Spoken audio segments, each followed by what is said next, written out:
you at? Where you at? Throw 'em up, then slice and dice, then slice and dice, then slice, dice, dice, then slice and dice, then slice and dice, then slice, dice, dice. Dani in the house, in the house. Avengers in the house, in the house, in the house, in the house. Swords up, turn up. Let's get messy, let's get nosy. Let's go. Give him the tea, give him the news, give him the biz, give him the mess, the mess. Swords up, throw it up. Swords up, throw it up. Throw it up. Throw them swords up. Where you at? Throw 'em up. Avengers, where you at? Throw 'em up. Then slice and dice, then slice and dice, then slice, dice, then slice and dice, then slice and dice, then slice, dice. Who gon' check me? I'm playing chess. You playing checkers. Checkmate. Next caller. Swords up. Up. I don't like you. Can't stand you. If it's stuck, then it's stuck. It's stuck. Swords up. Up. You're mad. They mad. You're pressed. They pressed. Got you bothered. They bothered. Got you triggered. They triggered. Swords up. Throw it up. Throw it up. Swords up. Throw it up. Throw it up. Hey, throw them swords up. Where you at? Throw 'em up. Avengers, where you at? Throw 'em up. Then slice and dice, then slice and dice, then slice, dice. Then slice and dice, then slice and dice, then slice, dice. Let's go. Start the show. Symbol. We in chill. Let's go. Avengers, assemble. Lights, camera, action. We ready. Stay ready. Swords up. Throw it up. Swords up. Throw it up. Hey, throw them swords up. Where you at? Throw 'em up. Avengers, where you at? Throw 'em up. Then slice.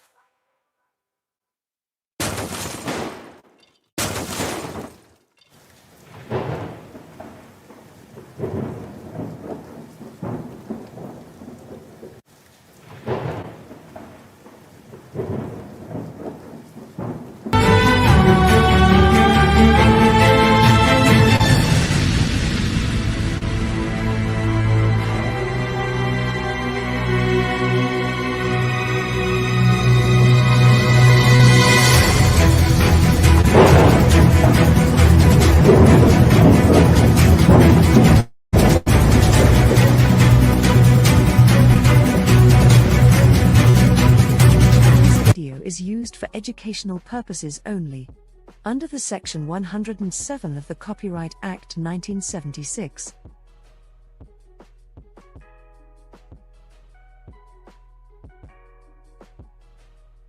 This video is used for educational purposes only, under the Section 107 of the Copyright Act 1976.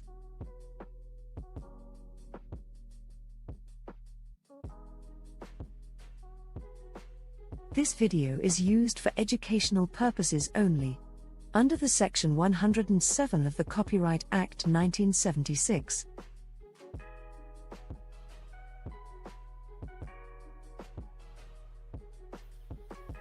This video is used for educational purposes only, under the Section 107 of the Copyright Act 1976.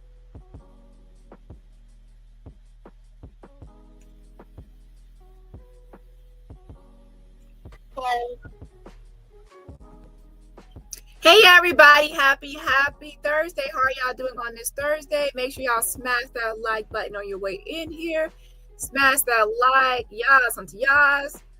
So as you can see by the title, we have a number of things to talk about and discuss. Oh my gosh, it has been crazy the last couple of days.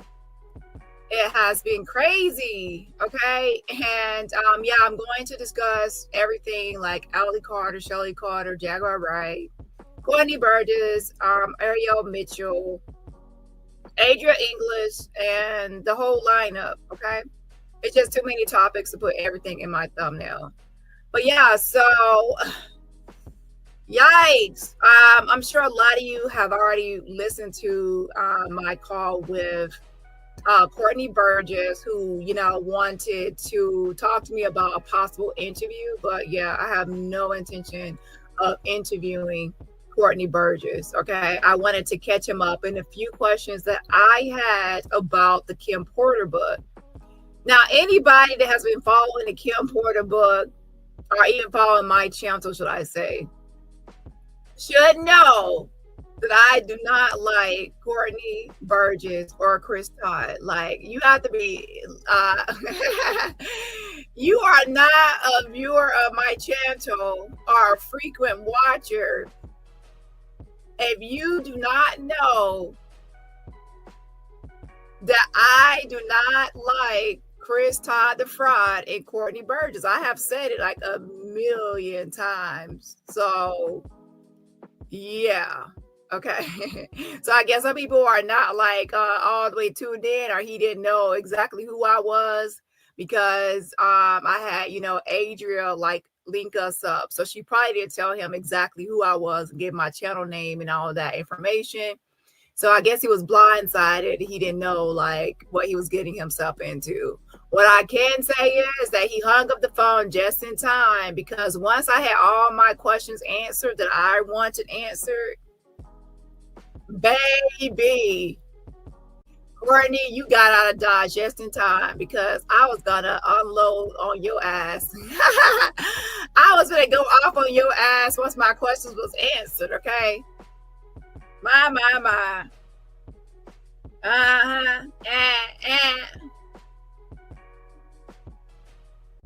It's like a pot of boiling a pot of boiling water. The water just boiling and boiling and simmering and simmering.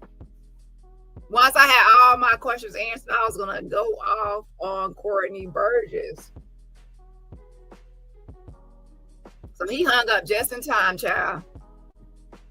But yeah, he actually said $1,000 to $3,000 for an interview. Courtney Burgess, you think I have not done my research? Matthew Cox and other people have already stated that you charge them like $200 or $250. $250 for the knockoff Mr. Brown, the knockoff TD Jakes, the great value TD Jakes. And you actually say, DaniRobertson, Danny Montana, is gonna give you $1,000 just so you can lie to my face and tell lies? Yeah. If I want somebody to lie to me, I'll invite like Misha. Yeah. The jelly beans. Yeah. And I was in the woods and I died and I came back alive. And they made me eat the jelly beans. And my picture's online. Why my picture's online? They got my picture. I'm on the table. Yeah. I'm gonna invite like Misha on my channel if I want a liar over here. Hey, like Misha.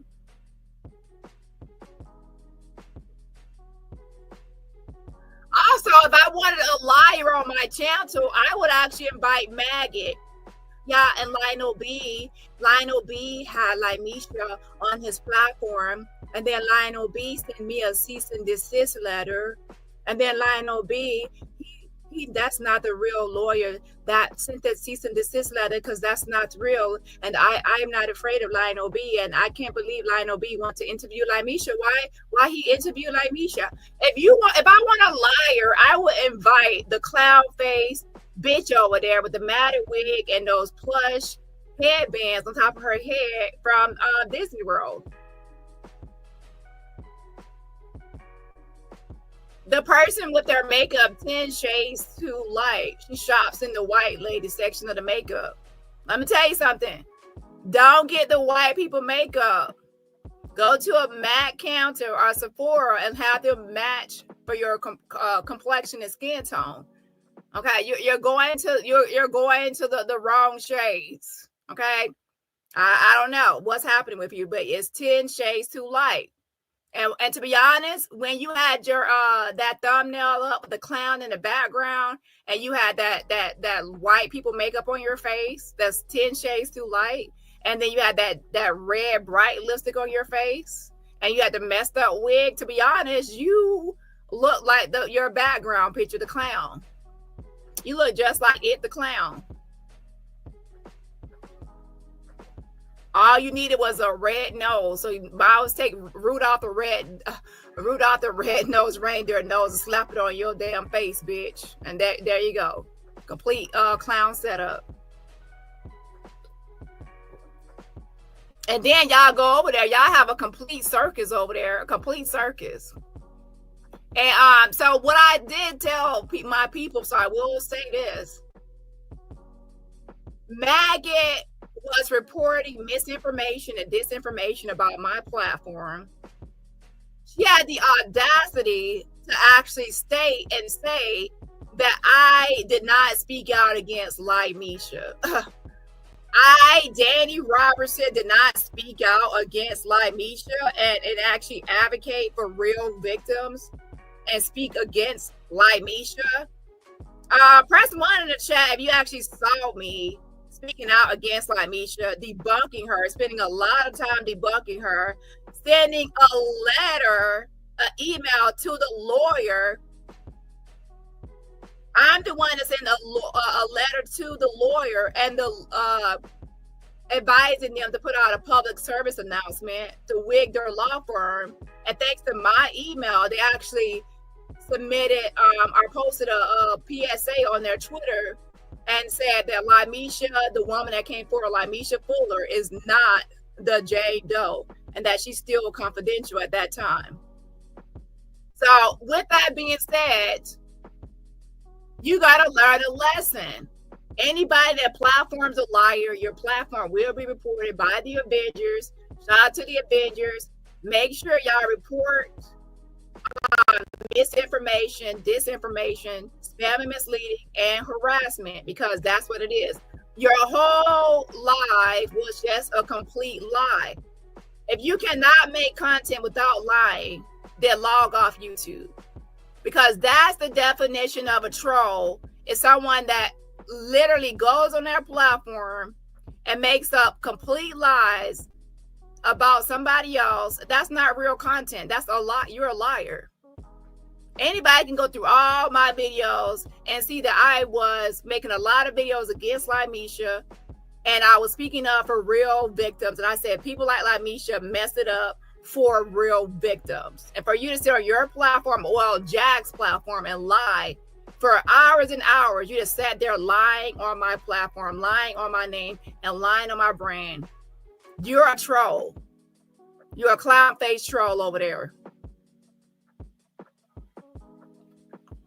And now that video will be reported by everybody that watches it for misinformation. And once that channel is shadow banned, Jaguar Wright. You can only blame Maggot for that video and other videos, and you in the near future you've been shadow banned, and your channel labeled as a misinformation, disinformation channel, which it is, as a result of you having Maggot over there lying, because we will be reporting. Now, if you report on me, make sure that you report factual information. You don't sit there and make up obvious outright lies when everybody can see. Everybody and their mama and their grandma them can see my videos on Misha. I'm not the only one, but I was one of the people making a bunch of videos. And in fact, one of my videos on Misha, it took me hours and hours to edit the video and get it together and line that whole video up to point out her inconsistencies, discrepancies, and statements that were not adding up. It took me a long time to do that video. And for somebody to sit over there and lie and say, oh, she never, girl, I did more than you. I think that more people on this internet will say, when it came to the whole Misha situation, I did more than you. And yes, when it comes to reporting, I do add humor, because obviously nobody wants to be bored out of their fucking mind. Yeah. Oh, the jelly bean. They made me eat the jelly bean.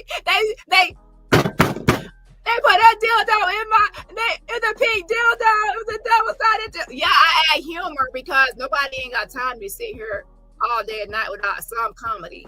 Okay. So all my videos, a lot of times I have receipts and information along with some comedy. Because some of these topics can be triggering and heavy. Sometimes you have to have some comedic relief.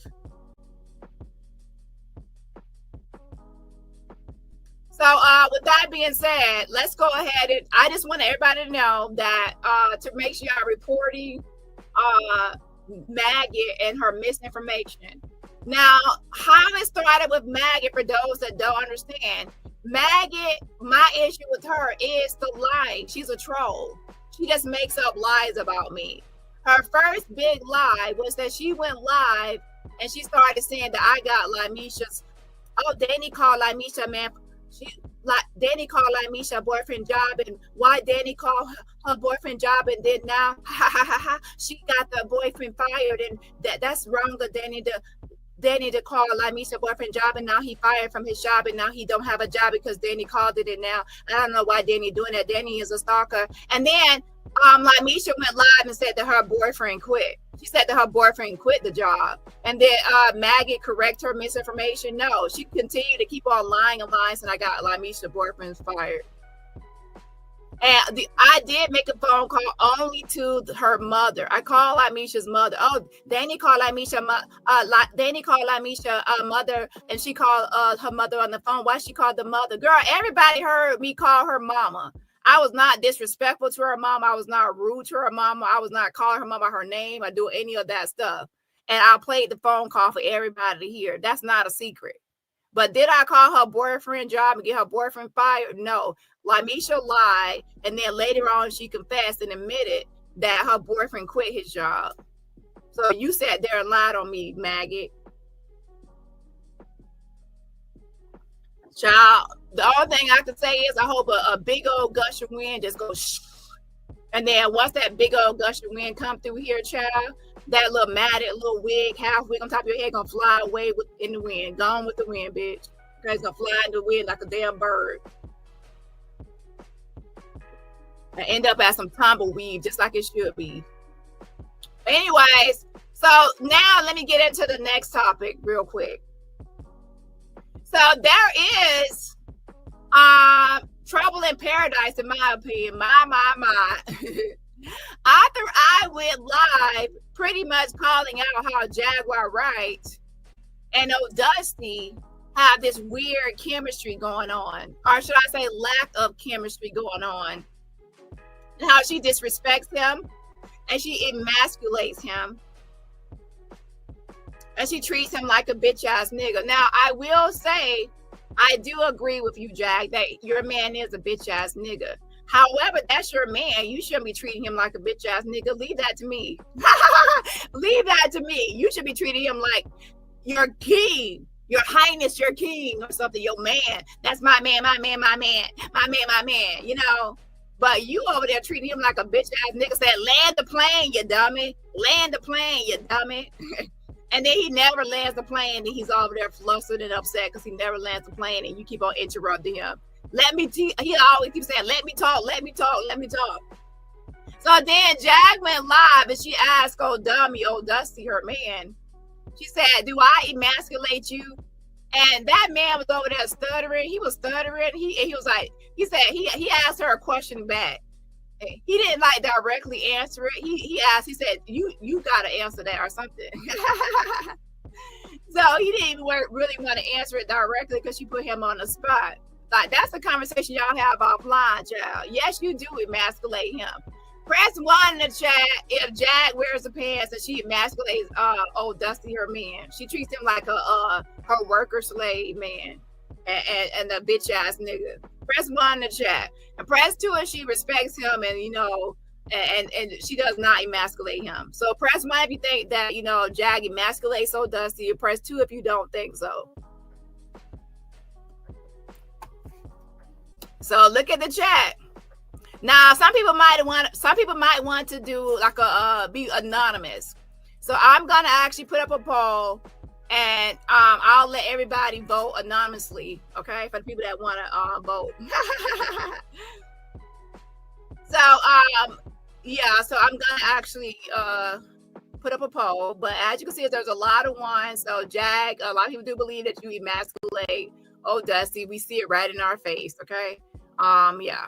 And that's why he was stuttering, and he probably is happy that I called it out, so that way you can get it through your thick head and try to treat him with more respect. Be like, oh, she called it out, because that's what Jab be doing. She do it. Okay, don't try. I see it.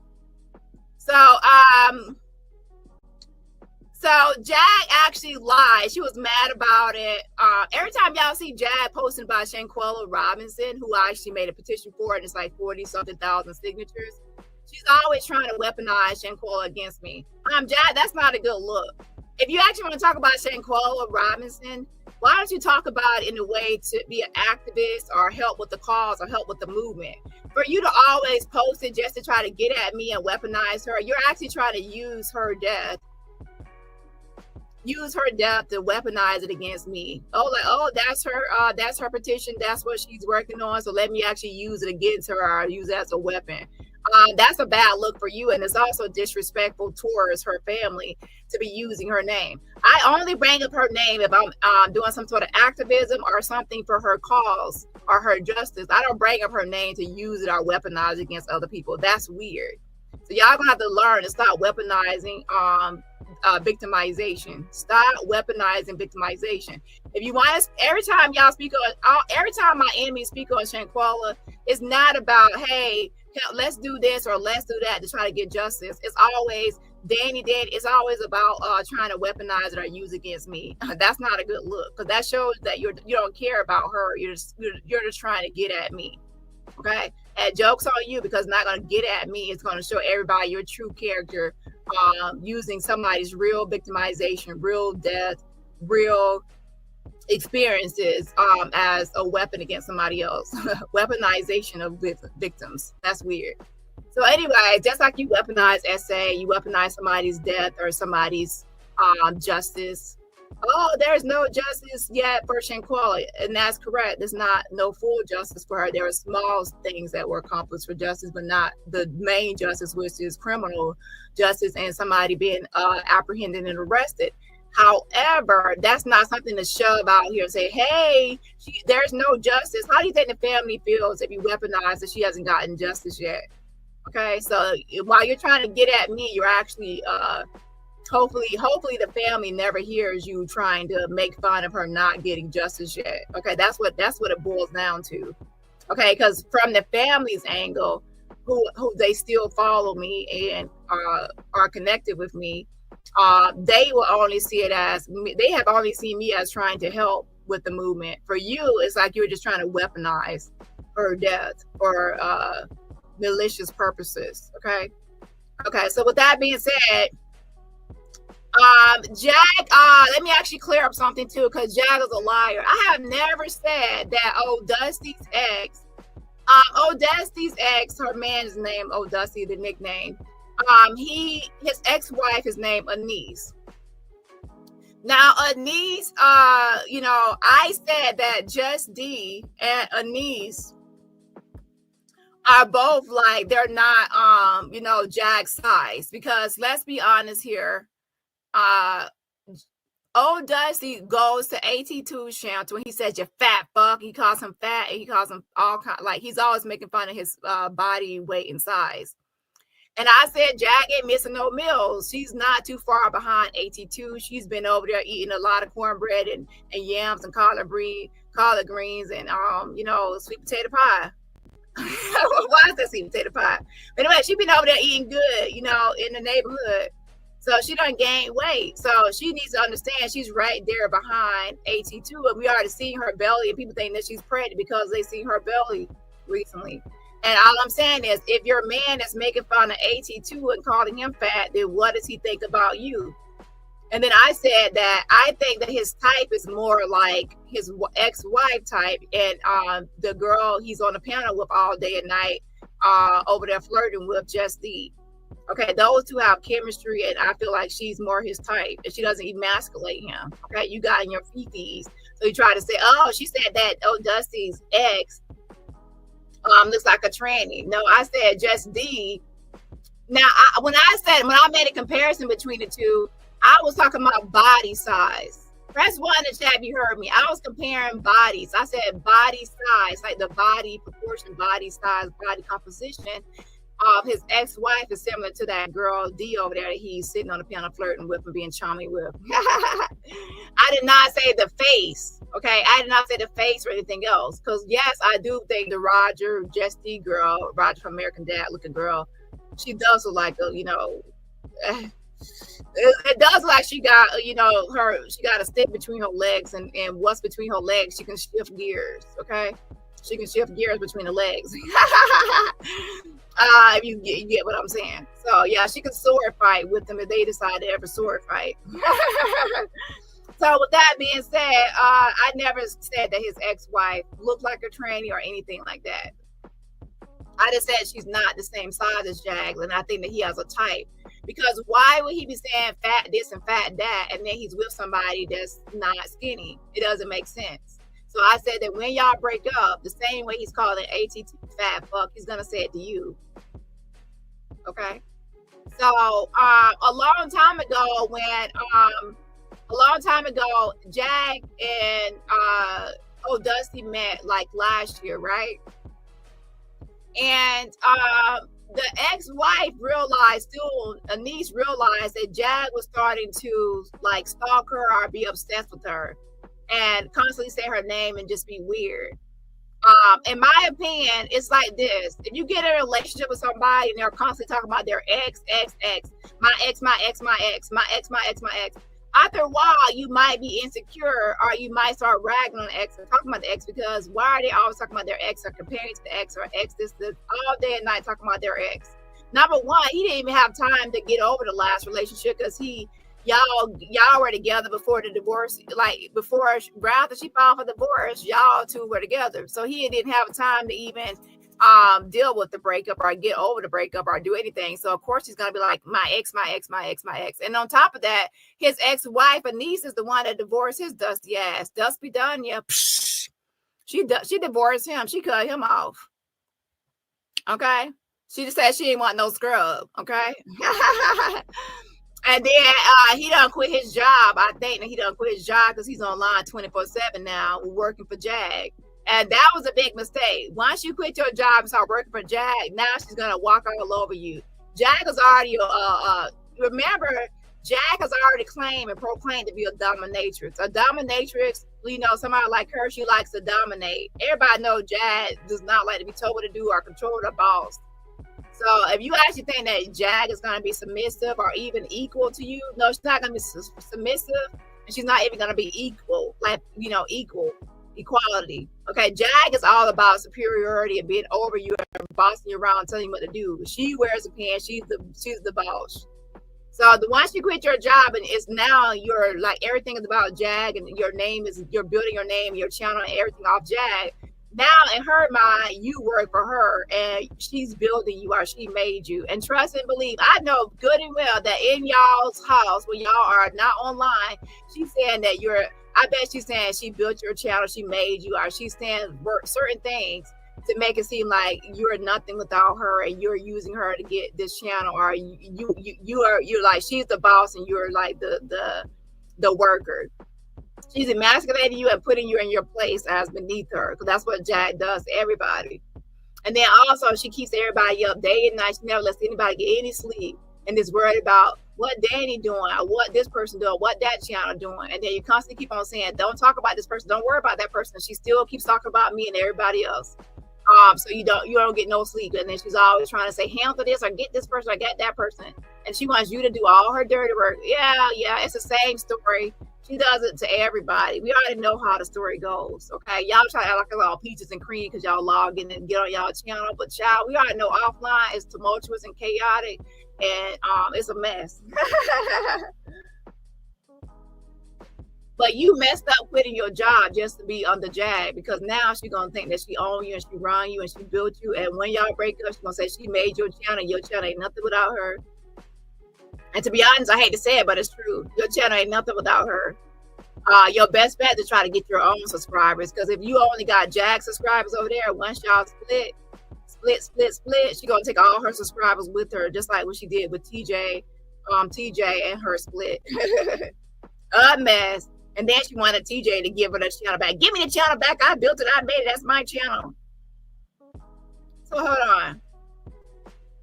But something tells me that their monetization might be in Old Dusty's name. And if it is in Old Dusty's name, then that was a smart move, because then he can have more control. Hold on. And of course, with more control, he can, Jad don't like people having control, especially over her damn money. He stole my money. He stole the cash ups. He stole the money. It's coming. You had it coming. So, Dusty's ex-wife. This is Anise, his ex-wife. She made this post a long time ago when Jag was like talking about her all nonstop. All she said was Anise. So she made this post. She says, Harpo, who this woman? Still don't know you, but you know me. Hashtag obsessed much. Hashtag you know who you are. So she made this natural hair. This is how she looks. So that's when I said body shape. He has a certain, he has a certain type. I've seen both of his ex-wives. I have seen both of his ex-wives, and he has a certain body type or certain, thing he likes. Okay. And all I said was that Just D is more of that. Okay. Child. So with that being said, she said, Jazz, you don't know who you are, but you was obsessed with her. And that's when they first split. Yeah. And that's when she made that video about Jad, but she didn't tag her, but she say, Harpo, who this woman? Like, who is this woman that's with my man now? And like, I want him.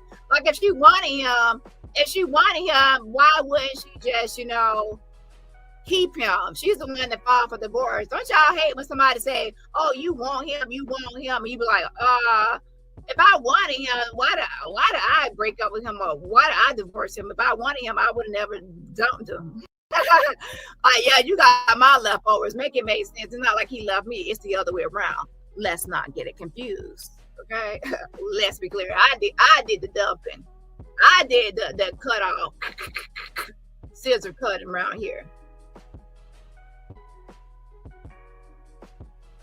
She said, look at my natural hair, Jag, because where your edges at?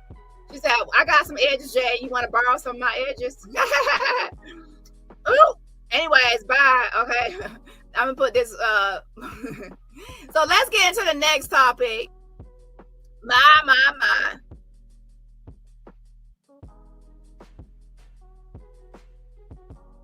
Hold on. With me, boy, I wanna know. I don't know her. Why you so obsessed with me, boy, I wanna know. Ooh, why you so obsessed with her, Jag? So anyways, let's go to the next topic. What should we talk about next? Let's go ahead and talk about Courtney Burgess. Oh, that Shelly Carter drama too, Lord. Oh shit. That Alley Carter, man, let me tell y'all something. I already knew. Oh my gosh, y'all, listen. If you already know, you know. We already knew. If you already in this algorithm set, we already knew that it wasn't gonna be long before people turned on the mama. Okay, the mama was gonna be the enemy. Oh shit. Like, that is like, history always repeats itself, and people have a certain behavior pattern where they repeat the same behavior. So we saw it. We already know it's coming. It's like, it's not if it's going to happen, it's when it's going to happen. Oh, my stomach hurt. That's you, light. That's you, light. Oh, my stomach. Miss Outlaw, we praying for you, Miss Outlaw. We praying for you. We praying for you, Miss Outlaw. We love you, Miss Outlaw. You are family. You welcome over here, Miss Outlaw. We got your back, Miss Outlaw. Miss Outlaw, we love you, Miss Outlaw. It's okay, Miss Outlaw. You won't get your daughter back, Miss Outlaw. Yeah, Miss Outlaw. You the best mama on here, Miss Outlaw. Miss Outlaw, we got your back, Miss Outlaw. And fuck them other channels over there talking about you, because they don't know what they be talking about. They don't know nothing about you, Miss Outlaw, because we over here, we on the bean team. We got this, Miss Outlaw. We got you. We the investigators around here, Miss Outlaw. We on this. We on this. We got you. Don't worry about it. Don't worry about it. We got you.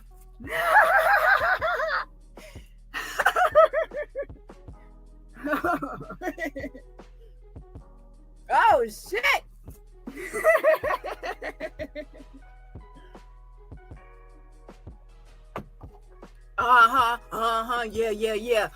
Yeah. See, that's not what we gonna do.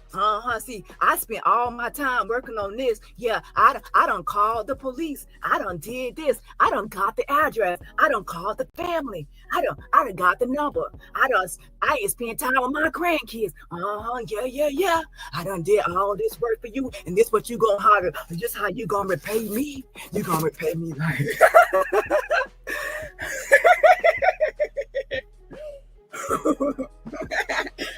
oh shit.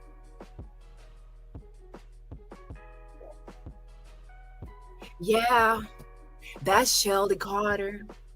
She's not a psychiatrist, so I don't know why she's over there acting like she's a psychiatrist. She needs to actually take her to get a psych evaluation. That's what needs to happen with Allie. And don't worry, Miss Outlaw, we are different over here. We gonna have your back, and we ain't gonna do nothing against you, Miss Outlaw, because we understand how you feel, and we gonna let you vent, and we gonna let you do what you have to do on our platform, Miss Outlaw. Oh shit. Oh shit. Okay. A mess. Now let me tell y'all something. Now everybody wants to talk about Dani motherfucking Robertson. But I told y'all, press 1 in the motherfucking chat. I said Miss Outlaw is over there acting like a damn bandit. She's acting like a damn outlaw. That last name was fitting. Miss Outlaw was over there saying, "Now, Tori, you know I ain't raised you to be this way. And you think I'm gonna let you come in my house? My big old beautiful house with my 2 cars and my big garage. You see this nice furniture I got? And you think I'm gonna let you step in here? You sleep in a van. You're a waste of life. If I would have known what I would have known back then, what I know now, I would have aborted you. Call me. And Shelly, you gonna get what's coming to you, Shelly. You gonna get what's coming to you, Shelly. I'ma beat your ass." A mess.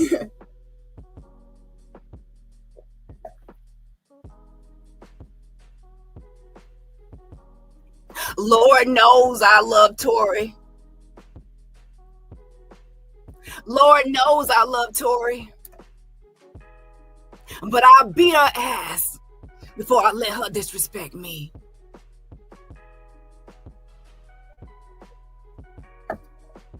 So anyways, now the mama go on a different platform and all hell breaks loose. Helter motherfucking skelter. My. I'm Jacqueline Suzette Wright. And I told y'all that all these trolls and these troll farms, they gonna start fighting. They gonna start fighting each other. And this is my plan. I devised this plan. This is my idea. I set this all up. And they all fell for it. After I had went to Bobby's shop and got me some of that fentanyl weed. And I'm going to blame this all on Sean Carter. Because Sean Carter is the one that did all this. He's behind everything. He's the reason the sun rises and the sun sets. He's the reason that the grass is green. So anyways, with that being said, let's get on to it. So anyways, my thing is this. Listen, Shelly Carter is a motherfucking predator. She's a hillbilly redneck predator. Straight out the damn trailer park. Always wearing that damn baseball cap and, getting online with her legs spread wide open. Trying to be controlling and possessive over Shelly Carter. Now, I want to tell y'all something right now. Somebody done sent me some videos, and them videos is quite disturbing how they sent me them damn videos. And I was like, what the fuck? It looks like Shelly Carter be putting them hands on Shelly Carter.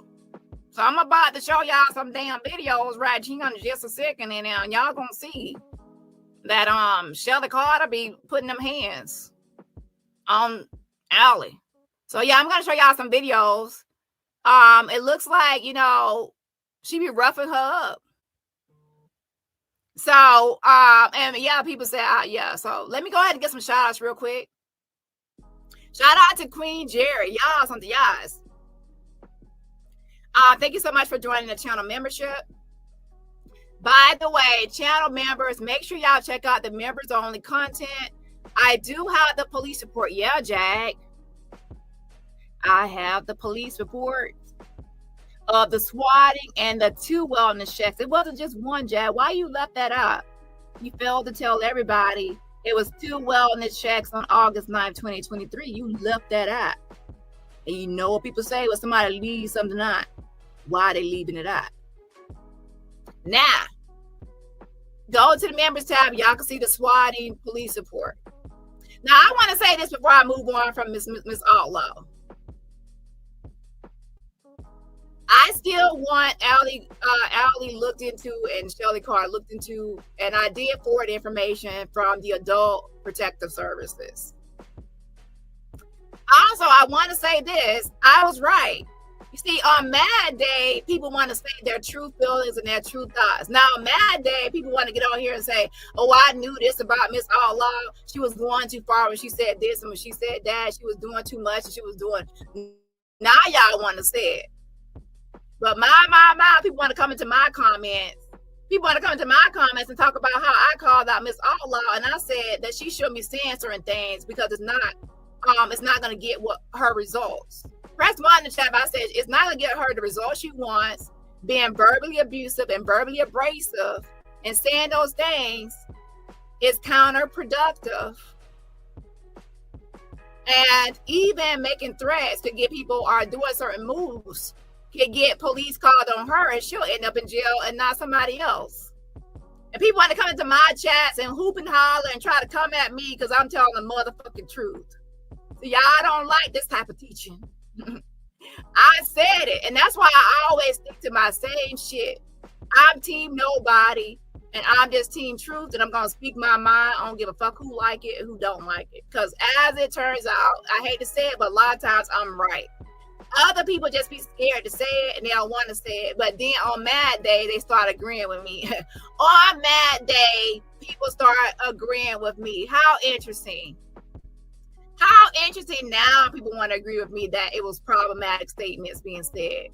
And you wonder why. Oh, that wasn't for family unification. Oh, yeah, thanks, so. Yeah, thanks, so. And that's why I always stick to my guns. Even people a million people can go against me, and I will still stick to what I believe. Because at the end of the day, people are always changing up and switching up. And then they start agreeing with me or going with what I said from day one. From day one. And I did not say it to be all like whatever, a bitch. I said it to be truthful and factual. If somebody comes to me and they say their goal is family reunification, they want to reunite with somebody, I'm not going to just be letting them be on my panel saying things that are going to counter that or, you know, not allow that to happen. Being verbally abusive or verbally abrasive towards somebody you want to reunite with is not going to work. It's not. And that's what I was trying to say. Instead of taking it as a negative, take it as constructive criticism. Because once the police came around, there was a whole switch up in attitude, demeanor, and tone, and all this other stuff, tonality. And that's the issue. If you have to change up or switch up when the police came around, that means that you knew that the previous behavior was wrong or it wasn't a good look. So that's why you switched up. Yeah. So with that being said, that's why I always, I stick to my guns and I stick to what I have to say. And again, I was just trying to say, just stop doing that. If you want, child, you want somebody to call you, but you're saying waste of life and all that. Nobody gonna call you if you're being verbally abusive and all that. It ain't gonna work. Jojo says Miss Outlaw saw dollar signs. Her mouth needs to be scrubbed out with a bleach and toilet brush. Now, to be the devil's advocate, I give both sides. So I had to give both sides.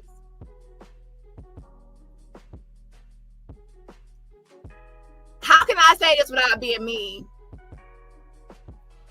You can tell that Miss Outlaw does not have the money that she's proclaiming to have. You can tell that she doesn't have it like that. Okay? So obviously she's not going to really have money for a good lawyer or a private investigator. She don't got money like that. She don't. So if somebody actually expects her to have enough money to afford that, y'all need to stop playing. Y'all got to remember, people out here fronting and flexing it and faking it for the internet and for the gram or for the YouTube. Press 1 in the chat if you remember Naisha. Naisha came on here with TJ. She came on here with bald mom TJ saying that she was a kept woman. She said she was a kept woman, y'all.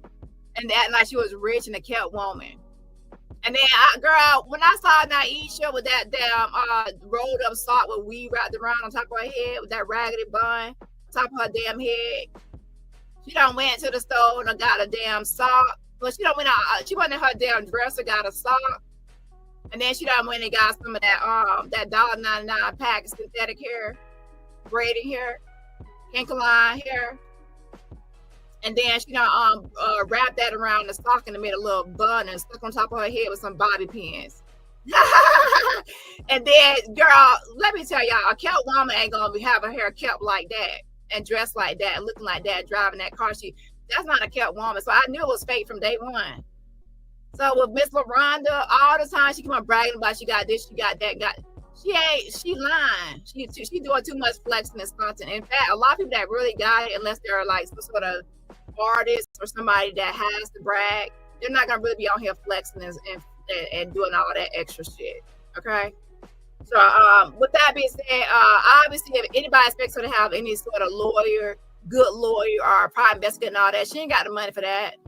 And she was pretty much saying it by just even mentioning anything like that. She ain't got no money. And I'm not saying she completely broke. I'm saying she ain't got money like that to be just, doing that. She want to pretend like she got it like that.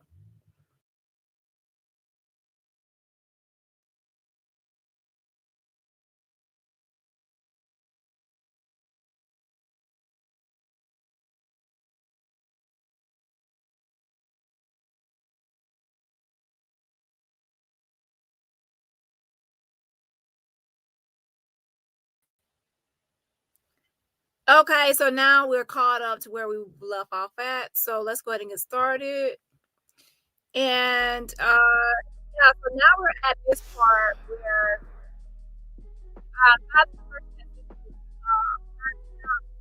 in this video that we're about to view, Allie talks about like how Shelly was yelling at her and that she was about to backhand her and things like that. Okay, So even at her big age and grown age, you know, she's talking about her, you know, Shelly uses some sort of physical presence or intimidation or things like that to exert her control, okay, or whatever. Okay, so let's go ahead and review this video, and y'all can see y'all's own opinion. But let me get some shout outs real quick. Shout out to Chrissy T. She says, for some lemon pepper wings. Thank you so much. I appreciate the Cash App fan funding. Again, shout out to Christina. Chrissy T, thank you so much for the Cash App. And let's see who else is here. Shout out to Cloud Me as well. Shout out to Cloud Me for the Cash App as well. I appreciate it, y'all. Yes, thank you so much for the fan funding. I appreciate the support. And let me give one more other shout out real quick. Shout out to LaShawn as well. LaShawn, if you were gifted a membership, please say thank you for the gifted membership. Again, please say thank you for the gifted membership. Also, please put some hearts in the chat to show love to her for her generosity of gifted memberships. Again, please put some hearts in the chat to show love to her for her generosity. And everybody else, remember, support my channel for free just by what? Hitting that like button. Okay. There's that one. Let's see if I can go like this.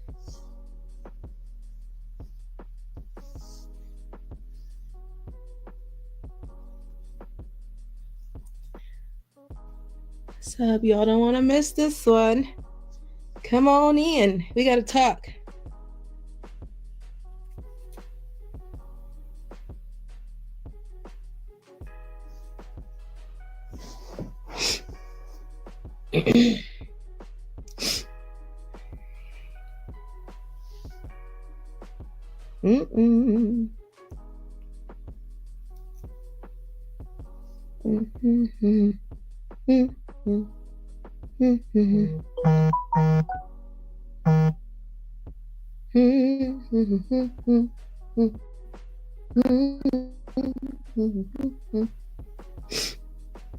Hi.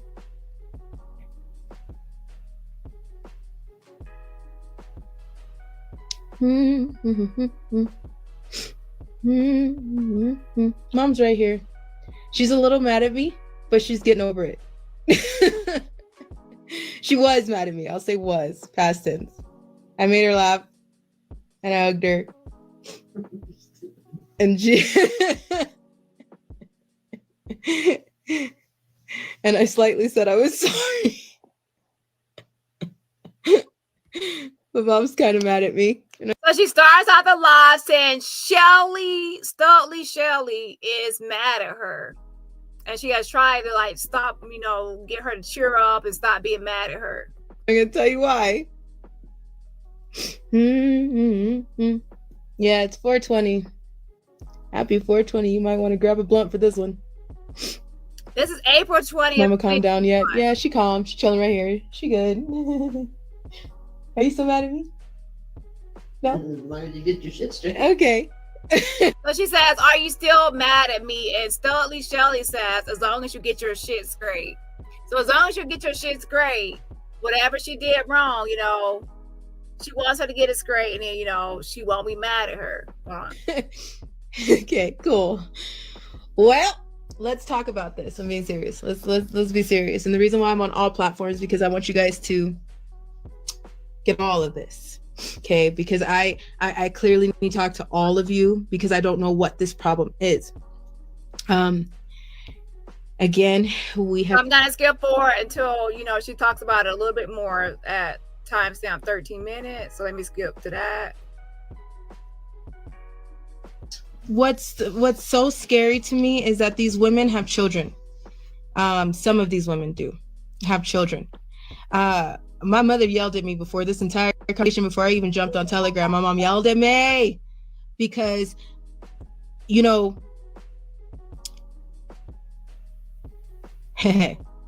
we have very personal bedroom information. We have very personal information that so we don't get down like that. that. My mom has taught me better than that. My mama has raised me better than that. See, I don't. If it wasn't for this woman that's sitting here right now, I'd be a different person, and you guys be getting a different earful from me. But because if it wasn't for Shelly, you wouldn't have all these crazy thoughts and beliefs and things that she has filled your head with nonsense. Okay. Yeah. So she said that Shelly was pretty much saying there were certain things that she was talking about or discussing. I think that she didn't want personal bedroom information, or I don't know what she was discussing, but she was discussing something that Shelly did not like that she was discussing. What's so scary to me is that these women have children.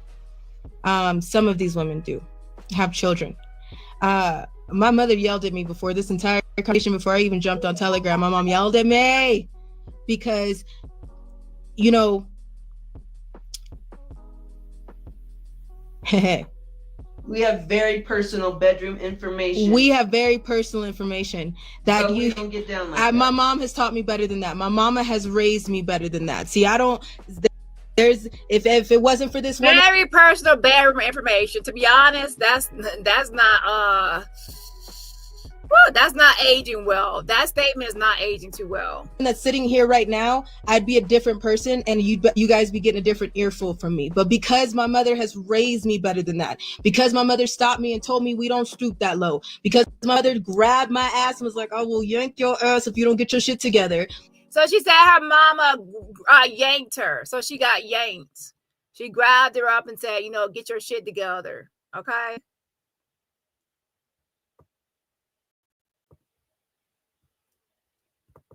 That we don't get down like that. My mom has taught me better than that. My mama has raised me better than that. See, I don't.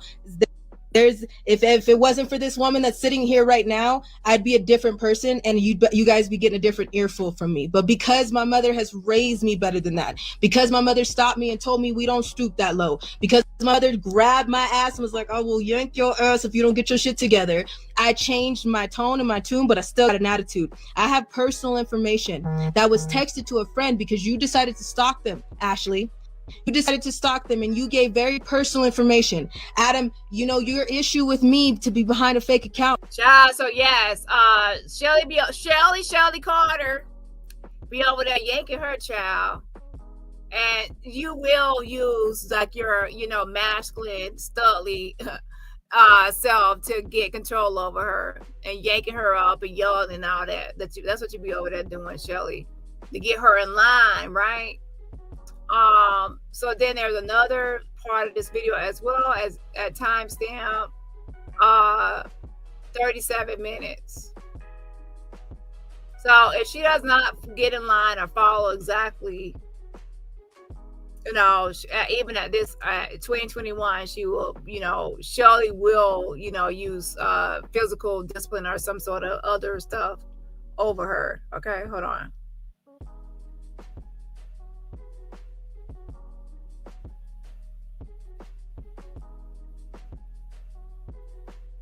There's no promoting of other content creators in my chat.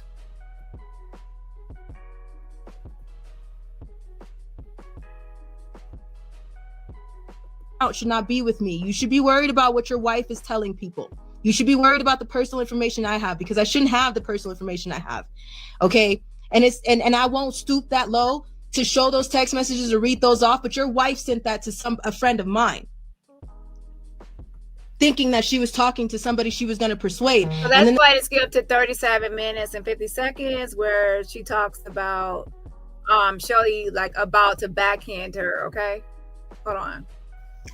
Like I said, I almost got backhanded for y'all shit, okay? Because I was so pissed off earlier that I was about to let some shit loose, but again. So Shelly has no problem grabbing her up, yanking her ass, and then she almost got backhanded. So she acting like your damn pimp, child. Get in line, get in order.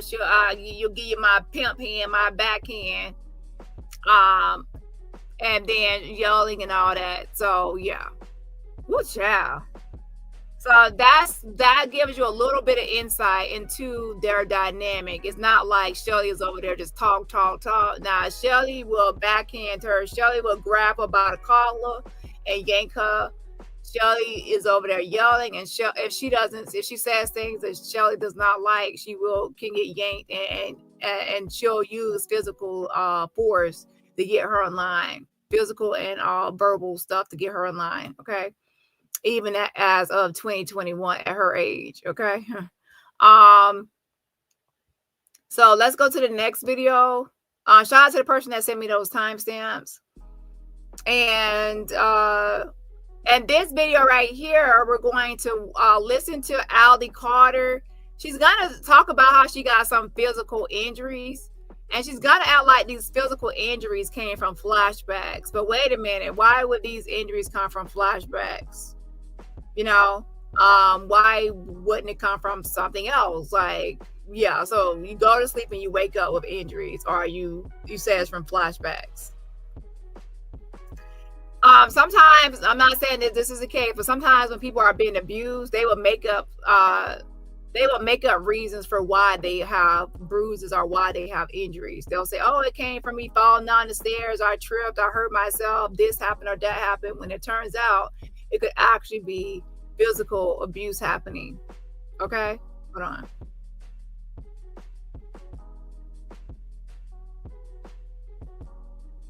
Say 3 years ago, somebody beat the holy hell out of you, punched you in the face, your lip was bleeding, all that. 3 years later, you might have a flashback of that same event, and your body will relive all of that, like in real time. So there's been times, well, I've seen some shit, but there's been times that Allie's woke up with handprint on her face or welt on her face from being hit from a flashback that happened years ago. So she said that when she's sleeping or when she's having flashbacks or certain things, flashbacks of when she was beat or hurt in the past, she will wake up with handprints on her face or injuries. So she said she's waking up with these injuries. That's why she has certain injuries. Yeah. Either Shelly's giving her those injuries or she's doing some crazy stuff to give herself those injuries. Okay. I don't know what's going on in y'all household, but what I can say is a lot of y'all have, and then y'all posted a picture of y'all dog with like blood coming from the dog's nose. So y'all do, and then y'all said the dog was poisoned. So I don't know what's going on in that household, but I do know it's a lot of weird stuff with the animals, with Allie, with Shelly. And it seems like Shelly is the only one that's not really getting injured. So Allie gets injured, the dogs and pets get injured, but then Shelly does not get injured. Everybody gets poisoned. Abreaction is, so say Shelly's saying that there's a such thing as abreaction. That's why she's having these waking up with injuries from abreaction. 3 years ago, somebody beat the holy hell out of you, punched you in the face, your lip was bleeding, all that. 3 years later, you might have a flashback of that same event, and your body will relive all of that, like in real time. So there's been times, well, I've seen some shit, but there's been times that Allie's woke up with handprint on her face or welt on her face from being hit from a flashback that happened years ago. So that's kind of the things that have been happening the last couple of days. She's been having a lot of really vivid and graphic flashbacks. Some of the 90s angels, superheroes were there. I've been caught by so many angels before. My mom has to catch me because back home, I had moved my bed in front of the window like a smart one, not knowing my nightmares were so bad. And I've almost thrown myself out of the window trying to wake up. When for Allie, I can't wake her up out of a flashback. Like I've tried everything. I put ice in her hand. I've done like everything to kind of like snap her out of that. Have you ever thought about there's a such thing as sleepwalking as well? Sleepwalking is when people, they obviously walk in their sleep and do things in their sleep, and you can't just like easily wake them up if somebody's sleepwalking. I don't know what's going on with y'all too, but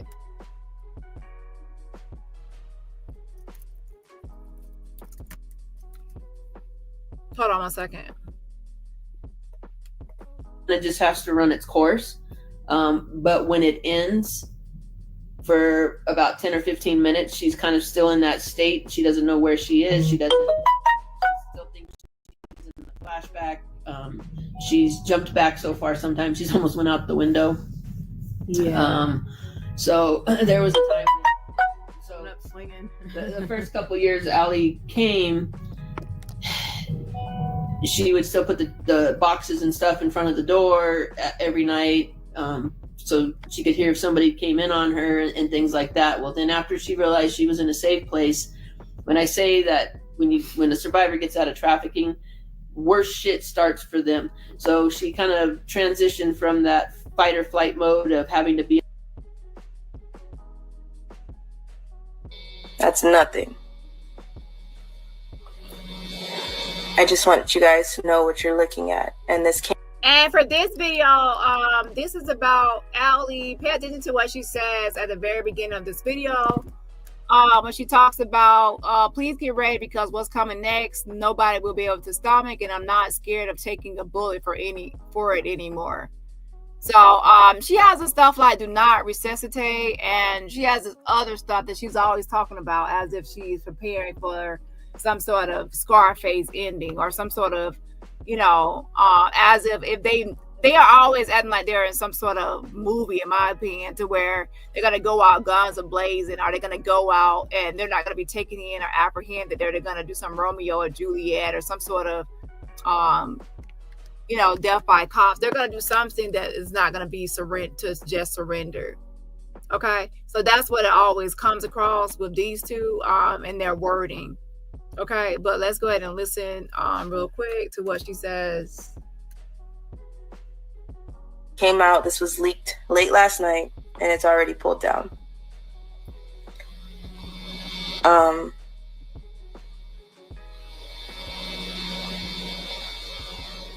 Please get ready, because what's coming next, nobody will be able to stomach, and I'm not scared of taking a bullet for it anymore.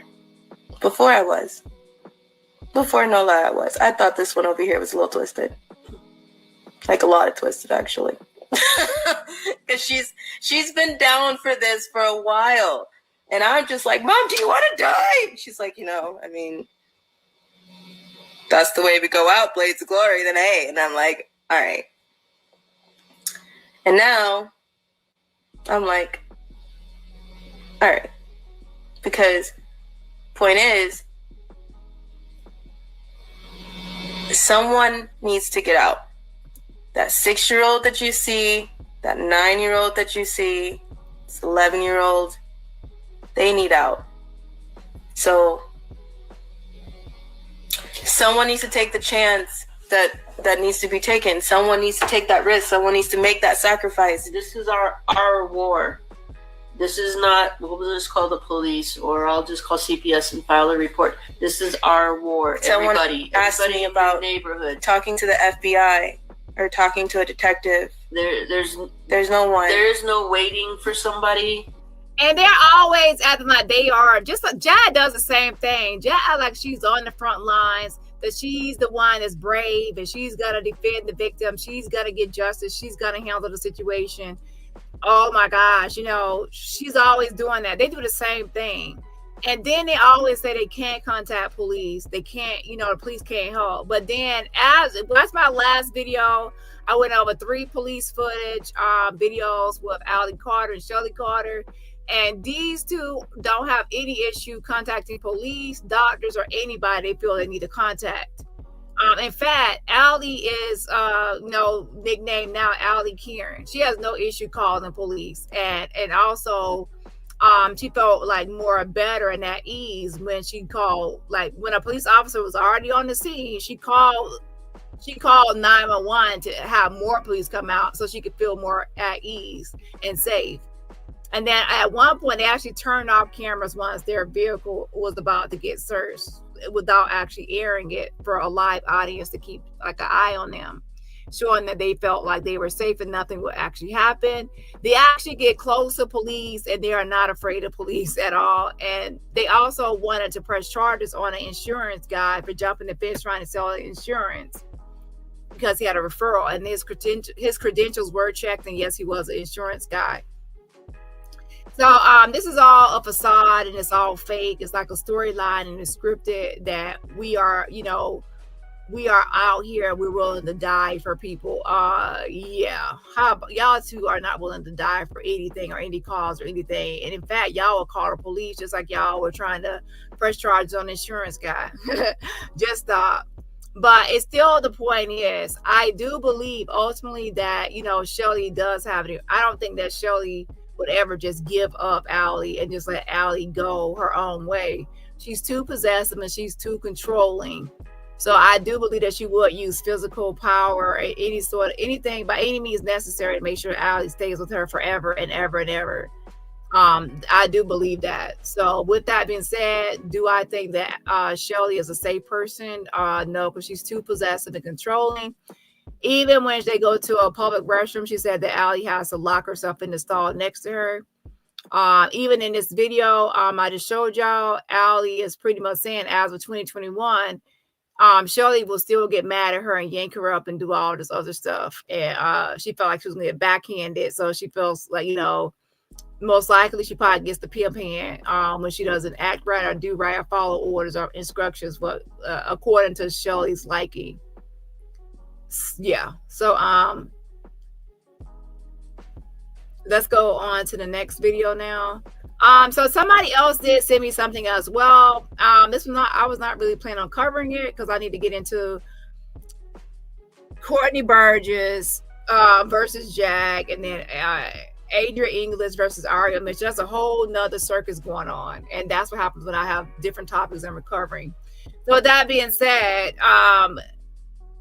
Allie keeps posting about a doctor named Zach Lockman. And she keeps on stating like a whole story about the past of this doctor.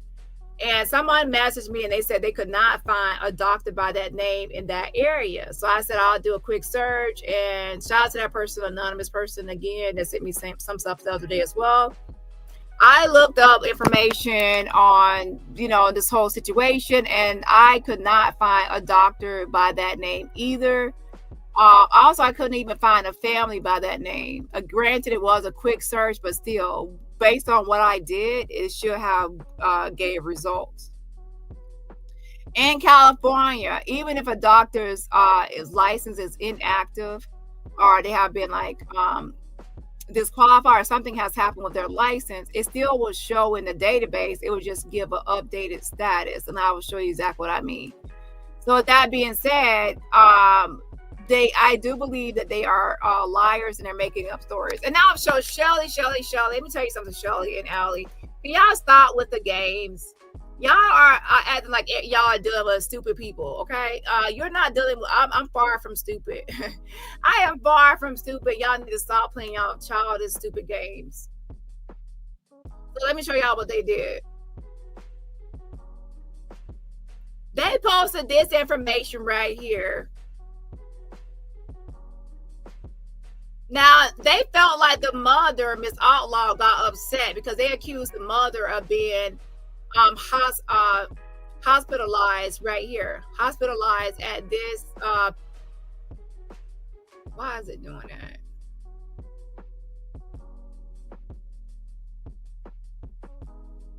At Patton State Hospital in California. They accused the mother of being committed to the psychiatric hospital at one point. And they pretty much were saying to do your research on this hospital. Now do your research on everyone that you see making this smear campaign. It's obvious you're trying to talk about Miss Outlaw and try to say that she was in this hospital before. And says, I wonder what you will find. One of them is a returning patient. So they're trying to say Miss Outlaw was at this psychiatric hospital before. Now, do I believe that Miss Outlaw was ever at a psychiatric hospital?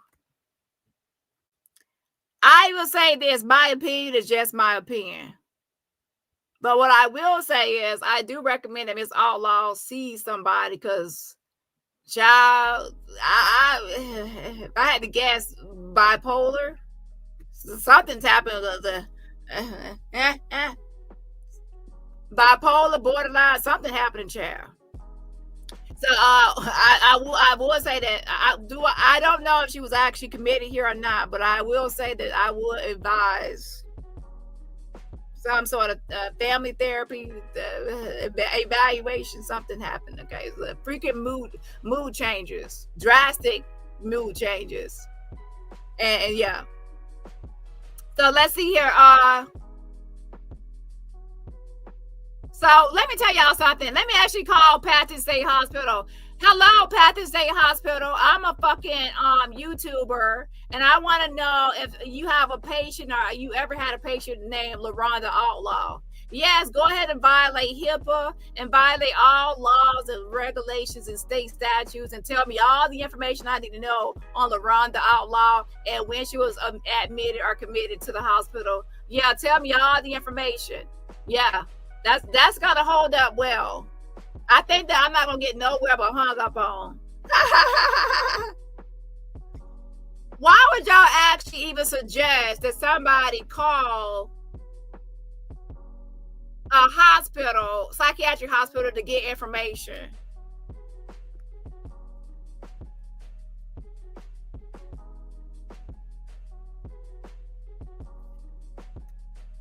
Now, I'm a person that everybody knows a lot of times I could be good on the phone. I could be convincing on the phone. I can get questions answered. And people trust me on the phone and they give me a lot of information, sometimes more than they want to, and even by accident. Because they feel so comfy on the phone with me. And I'm a slick talker. I should be a saleswoman. So with that being said, child, let me actually call this number because, psychiatric hospital is going to give you any information. Hold on, let me get my phone. Yeah, this is how stupid it is. Oh, yeah, I can get anybody's medical records by just calling in. To some number. And also, I want to say this. What if Miss Outlaw was committed? What does that have to do with anything? Because Allie, you said you have been committed before. So what happens if your mother was committed at one point? What would that have to do with anything? Because what we have to understand is that in the world, sometimes people need mental health help. They need to see a psychiatrist. They need some sort of help with the mental. And a lot of times it's stigmatized and there's a big stigma. And that's why a lot of people don't seek help or seek mental health help because they don't want to be stigmatized and ostracized by society for seeking mental health help. So I'm not going to make a big old hoopla over if somebody at one point, let's say she needed to check herself in because, or something needed to happen. Then that's a good thing. It's better than, the alternative of taking it out on the kids or doing something else. So sometimes you feel like you got a mental break or psychosis or something. I'd rather somebody go to a psychiatric hospital than the alternative or something else happens. There are some people that have a psychosis or a psychotic break and they end up missing, and then there's things that happen to them to where they're, one sad story I heard before was a lady had a psychotic break. She thought somebody was chasing her. She ended up deceased because of her delusions that had taken over or something happened. So yeah, so I'd rather somebody check themselves in than some other alternative happens. So I'm not gonna sit here and make a big old joke if somebody was in a psychiatric hospital or not. So I would say, what would that change? Because at one point, Allie, you said you were at a psychiatric hospital. And at one time, you said you were a cutter and you had issues, mental health issues. So you're trying to post this about your mother possibly being in there. What about you? Because tomatoes, if you were in there at one point and she was in there, then what makes y'all different? Because I'm not going to be making fun of somebody being in a psychiatric hospital if I've been in one. And Shelly Carter, the way you be acting, you might need a psychiatric hospital because all the stuff you be saying, Shelly, whenever I call the adult dependent services and I call people to report you, Shelly, and I'm on the phone, I sound crazy as hell. I sound like a total nut. I sound like I need to be 5150 and I'm schizophrenic, and I'm only repeating your words and your postings and your stuff from your videos. I sound crazy repeating your words. So if I sound crazy repeating your words, you sound crazy, Shelly, and maybe you got schizophrenia or you got some sort of delusional disorder. Are you a psychopath making all this shit up for content and clicks and views?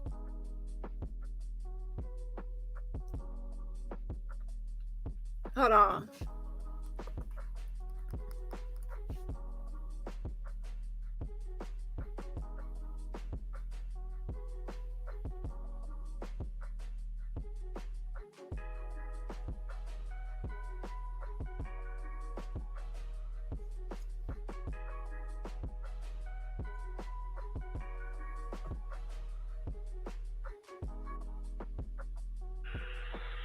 you for calling Patton State Hospital.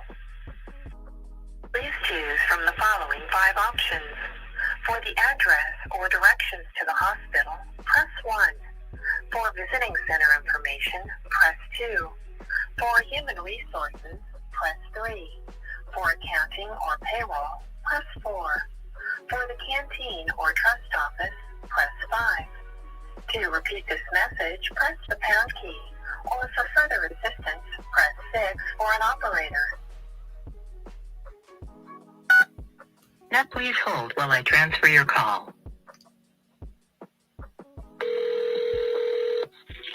Hospital, please, Stacy. Yes.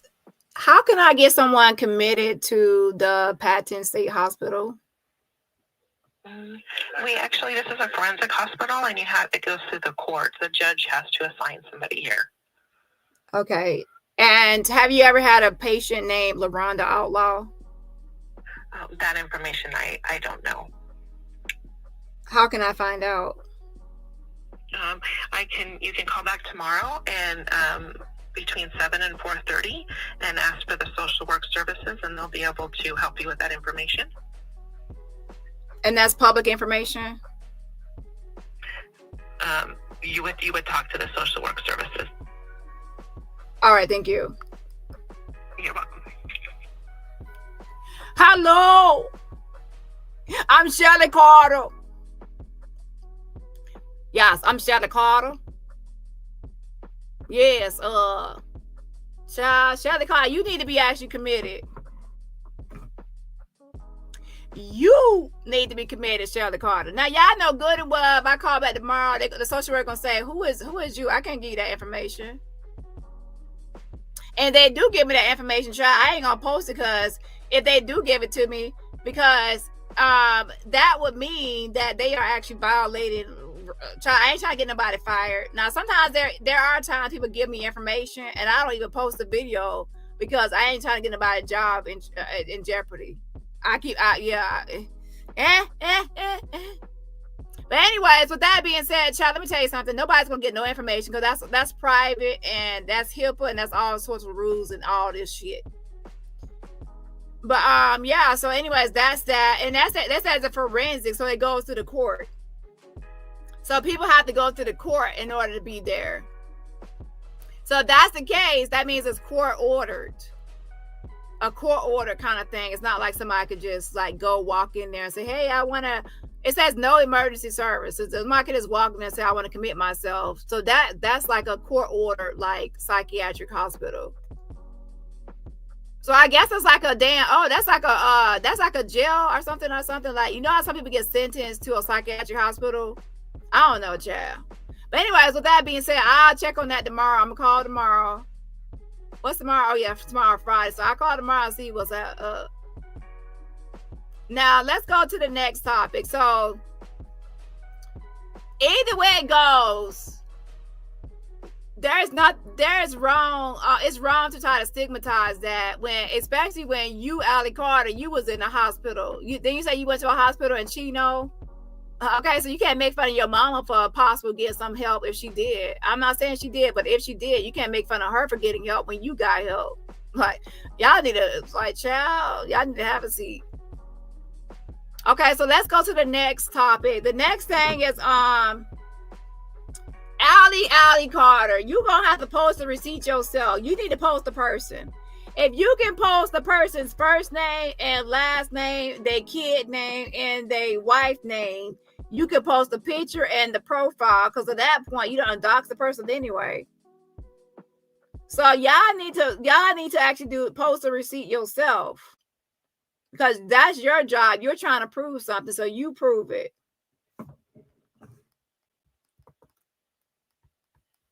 So let me actually pull this up real quick.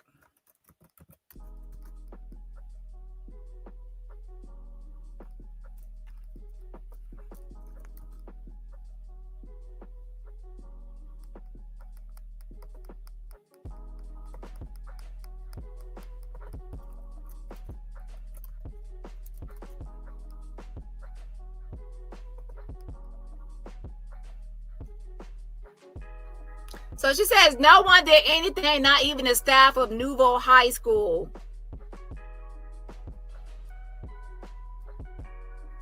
So she has a story. She goes on and on about a doctor or a pediatrician named Zach. Let's go up. She says, let's talk about Mr. Misunderstood. Y'all remember him? Oh, help. He is a pediatrician from Eastvale, California. His name is Zach Lockman. His wife's name is Aaliyah, and his son's name is Isaiah. Izia. Is it Isaiah or Izia? And so the wife's name happens to be Aaliyah, and then his name is Zach. So with that, you're trying to say the husband's name is Zach Lockman. He has a wife named Aaliyah, most likely with the last name Lockman, right? With 2 N's. And his son's name is Isaiah. And it says, I went to Nuevo Vista Continuation School and lived in a group home directly on the corner next to Patriot High School and the Cold Water Park at the time that I met this fucked up family. I was barely 17 years old. At first, I was dating Isaiah, who claimed he was 19/20. He did not go to school anymore. He came to hang out with friends. He started taking me to his house. And the first time I met Aaliyah was because we got out of the shower and he just left the house after freaking out over bubbles on my feet. Why would somebody freak out over bubbles on your feet? I'm sure they were probably happy that some bubbles and some soap hit your toes. Okay? I was high and laid on his bed and woke up to his mom touching and putting her face between my legs. Girl, now you know this story is a damn lie. So you dating a guy and then you wake up to the mom Aaliyah. Well, girl, you need to stop. You can tell this story is made up. And you say he mad because you got bubbles. He blew some bubbles on your damn feet. You say you was high. You always talking about you high, girl. You over there with it. You got that damn medical marijuana card, and you sitting over there getting high all day. And you say you scared of doctors, but you make sure you go to your yearly appointment and keep that medical marijuana card. You go see a doctor, right? Because you want to puff pass. It says when I pushed her and told her no, she cried and said she was sorry. Girl, I told him what happened, and he told me his mom was crazy and that he had just lost his sister, her daughter, not too long before, and she was going through a lot. So we left it there until shit happened again. He brought me back to the house after that, and she cooked for me. She acted like nothing happened, and he told her I was in foster care. She told me that her home could be my second home, and she showed me her daughter's room that was left the way it was when she was alive. There were so many things that didn't add up about Emily, especially the deadbolt that was on her door. So you're not to say the daughter that passed away or was no longer alive was named Emily, and then she had a deadbolt on her door, so it was weird. Girl, you want to write movies and shit or something? I kept going over, and Aaliyah kept putting on this ad. She brought me nice things. She bought you or brought you. She told me I could call her mom. She cried to me about losing her daughter. She told me I could trust her, and like a dumbass, I fell for it. Then I met Zach, and he did the same bullshit. So Zach is supposed to be the dad, child. He told me to come over on the days he was off work or would get back from office or hospital he worked at. He loved to grill me and make me a drink. He would grill and have me sit on his lap and joke with me like what I thought a real father was supposed to do. Girl, you know good and well she making this up. So she dating the son, and then the mama does the carpet munching stuff, and then like when she high and then cries, and then the dad cooks and grills for her and then she sits on the dad's lap while he cooks and grills and gives her drinks. I don't know why people are actually making this stuff up.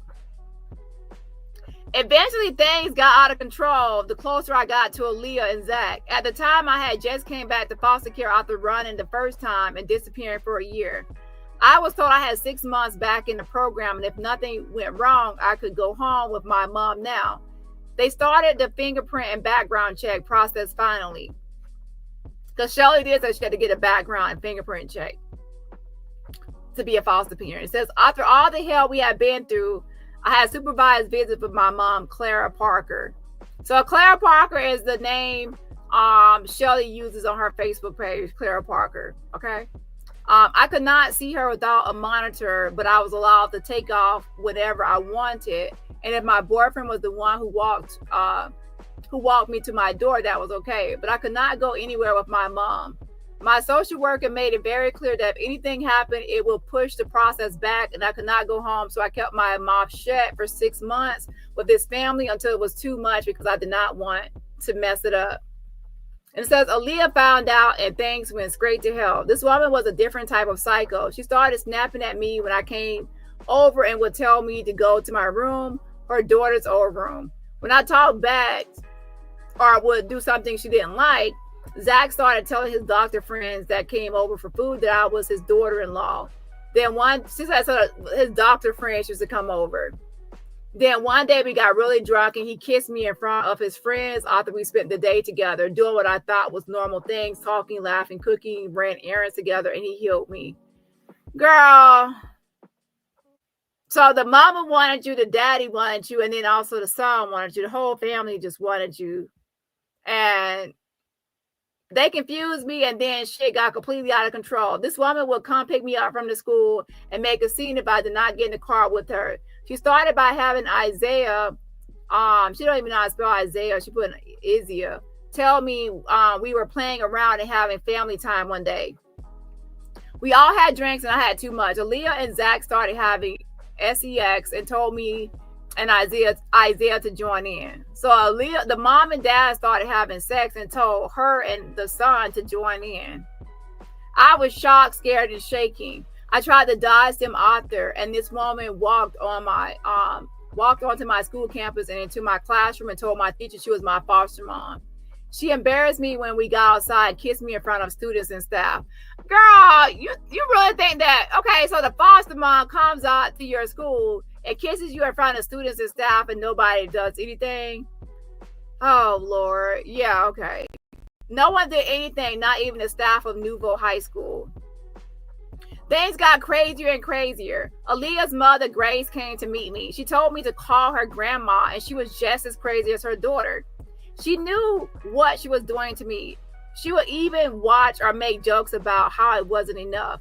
Zach started bringing medicine and needles home from work to drug me with. So she said Zach, the doctor dad, started bringing needles and medicine home from work to drug her. Aaliyah started going through my call logs. I started getting in trouble for talking to my mom now. I could not tell anyone because I just wanted home with my mom. Aaliyah started making deals with her friends and neighbors. Zach had his friends come over. So she's acting like everybody just wants to deal, like to traffic her and sell her and make deals. And this one week she was so nice to me, I was scared of her. So was Zach. She brought us matching. She brought us matching dresses. So she says the mom bought matching dresses for both of them to wear. She took me shopping for school clothes and a dress, and she did not hurt me. Zach would tell me to come over just so we can sit together and he could hold me. I thought they just stopped the crazy shit, and then she proposed to me. Oh my God. So then Aaliyah, the mom, proposed to her. Then Aaliyah, the mom, proposed to her. They threw multiple parties, and they even threw me an adoption party. They had so many people over, I was confused. 1 minute they were talking about me like I was their foster kid they adopted, and at the time they were telling people we were engaged. Zach always was the one to calm Aaliyah down or hold me out there. She would hurt me. He would tell me she did not mean it and they loved me, and if he didn't do shit to me himself. They did so much. I talked about them before. He sent me a message recently. So he sent you a message recently. Okay. He even had some women come to his defense on here and say he is misunderstood and he is not me. I know some of you remember what happened when him and his doctor friends had so much to say in December, but this post is barely what happened with them. Yeah, I'm sure y'all be making up shit and making up people and making up fake characters. If y'all ever watch the show Catfish, some of those people on Catfish will actually have a fake Facebook page with fake friends, fake everything that's being posted. They actually had one letter that they said came from a pimp. And it's clear that Shelly or Carter wrote the letter saying it came from a pimp that propositioned them and they ended up poisoning them. So these people are just like Jag. They make up stories and fake narratives and scripts. If anybody believes this story, I got a bridge to sell you. This is not a true story and it's obviously fake. And that's not it. She actually, let's go back to the very top. She actually gives more information. She says the doctor is from Eastvale, California, and the pediatrician's name, the dad is a pediatrician in Eastvale, California, and his name is Zach Lockman. Here's the thing. If you are a lot of times in the medical field, they still will, even if your license is inactive or something happened with your license, they would just say inactive, disqualified, or last active date, or the status. They would give a status for your license. There is no Zach Lockman pediatrician for California. Again, there is no Zach Lockman. And in fact, I can't even find a guy named Zach Lockman for California with a son named Isaiah, and a wife named Aaliyah, even looking in birth indexes and trying to find a family that makes up all these people. So for license verification for the medical board of California license, physician and surgeon, that would be like a pediatrician.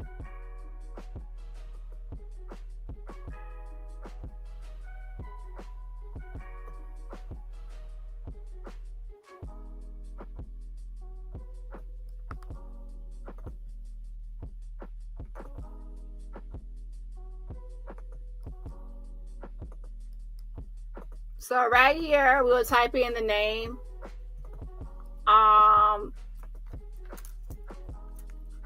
Let's just do last name Lockman.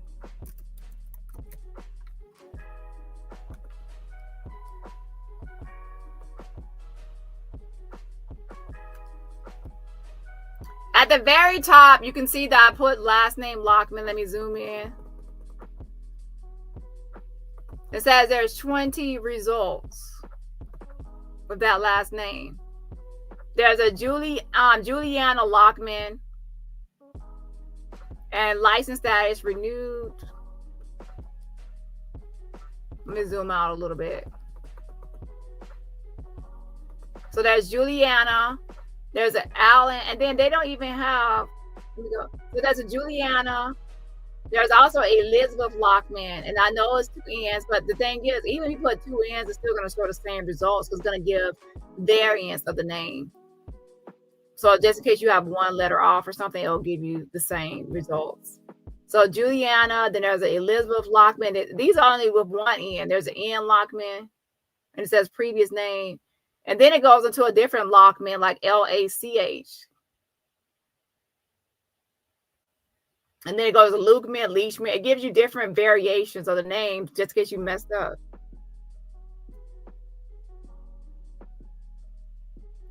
Another way you can spell Lockman is Locké.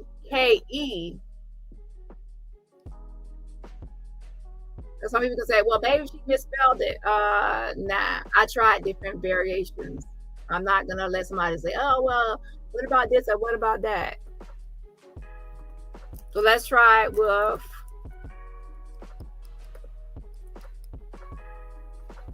let's go ahead and try just how she spelled it with 2 N's.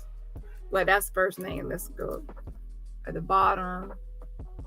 So let's go last name right here.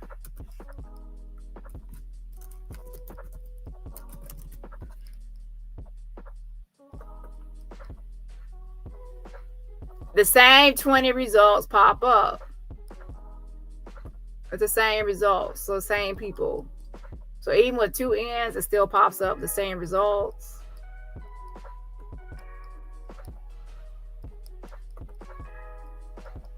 And then there's another way to spell Lockman. You can do LOC, and then you can do Lockman like that. And no results for this. Now, pay attention for people in the back. Pay attention. This person right here named Jesse, right? Physician and surgeon.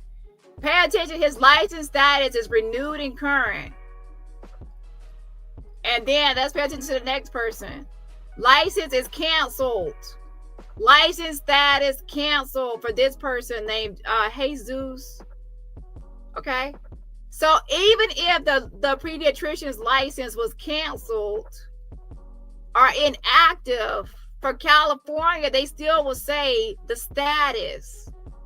They still will show the status. So don't say, well, it's inactive, it's canceled, it's this.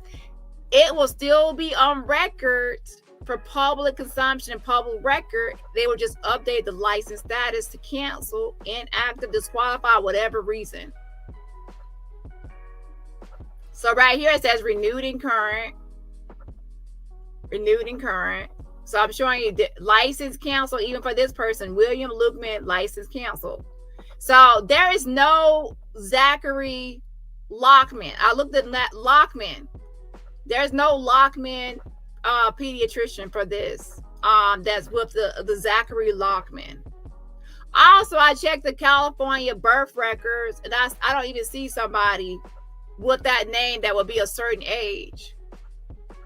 And there was somebody that was 40 years old that was not a doctor. He was like in a totally different field. He's 40 years old, and Ali is 31. So that means that person is around. They're in the same generation as her. That person would be old enough to be a foster dad at that time. And that person's not even a pediatrician. They're just like, I forgot what it was, but something it was completely different and opposite. That's not even a person. And I as you can see, this is for, so she made that whole story up. Ali Carter and Shelly Carter, y'all made the story up. Post the doctor yourself. Post the doctor and the license and look it up. It's not on these records. Okay.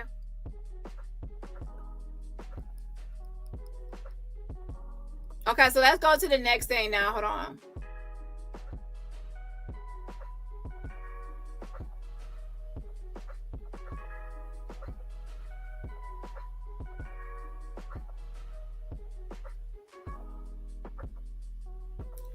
Okay, I don't know what's happening here, but it's too many trolls.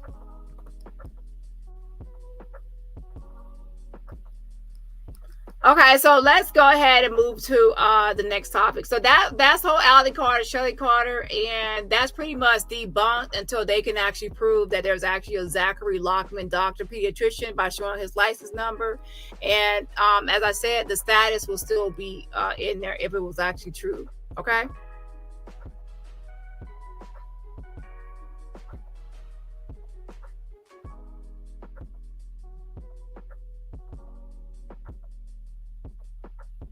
Yeah, people are trying to promote in my chat and trying to be sneaky with promotions and trolling, and it's annoying. Just stop. Okay, so shout out to OG Tan Baby. Thank you so much for the super sticker. Again, shout out to OG Tan Baby for the super sticker and fan funding. Yes, something yes. Also, shout out to Lisa Taylor for the super sticker fan funding. Yes, I appreciate the support. And with 397 watching, we definitely should have 300 likes. So please support your girl channel for free. Just by what? Hitting that like button. Hit that like. And also one more shout out to Reds that they are like Jag, they antagonize the police. Yeah, they antagonize the police, they antagonize people, and then they play Karen once people actually respond. So then they play Karen. Yeah. And what some of y'all have to realize is don't come into my chat trying to instigate or start beefs with me and other content creators. If you have an issue with a content creator, take it to their platform. I am not a person that can be weaponized and used. I am a lot smarter than a lot of people think I am. Okay, thinking that you can come to my chat and try to like instigate or get me to do your bidding, it's not gonna work. Okay, I control me. I move based on how I want to move. That trolling stuff don't work on me. So try it somewhere else. Yeah. So anyways, let's go ahead and move on to Courtney Burgess now. So Courtney Burgess, as y'all know and are aware, well, some of you know, Courtney Burgess is being sued by Diddy. Hold on one second.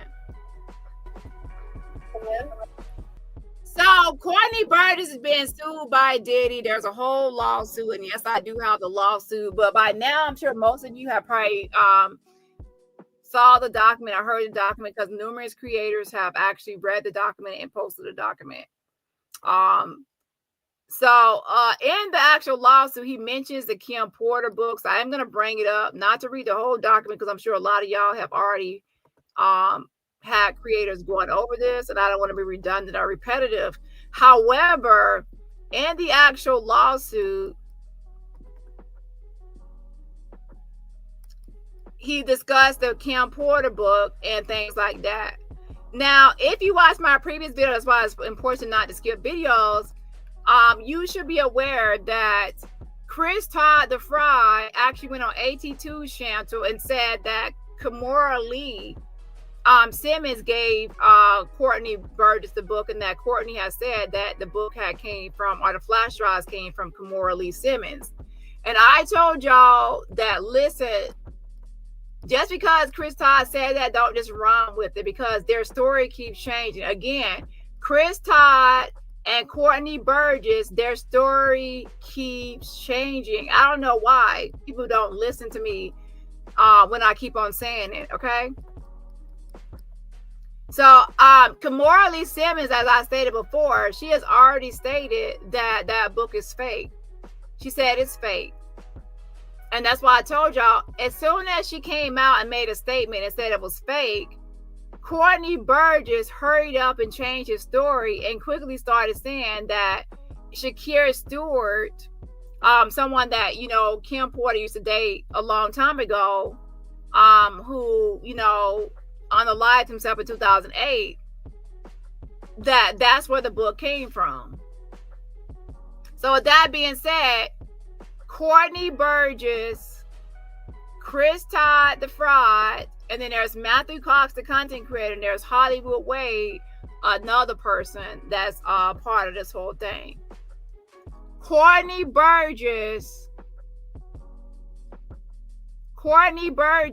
told Chris Todd the Fraud and Matthew Cox behind the scenes that Kimora Lee Simmons gave him the flash drives. So when it first all started and he linked up with these people, Courtney Burgess lied to them and said Kimora Lee Simmons is the woman behind the book and the source of the flash drives, and that she had wrote the prologue and epilogue of the book. Once Kimora Lee Simmons piped up and said the book is fake, it's fake, it's fake, Courtney Burgess then started going to different interviews and telling people, no, it's Shakira Stewart that gave me the flash drives.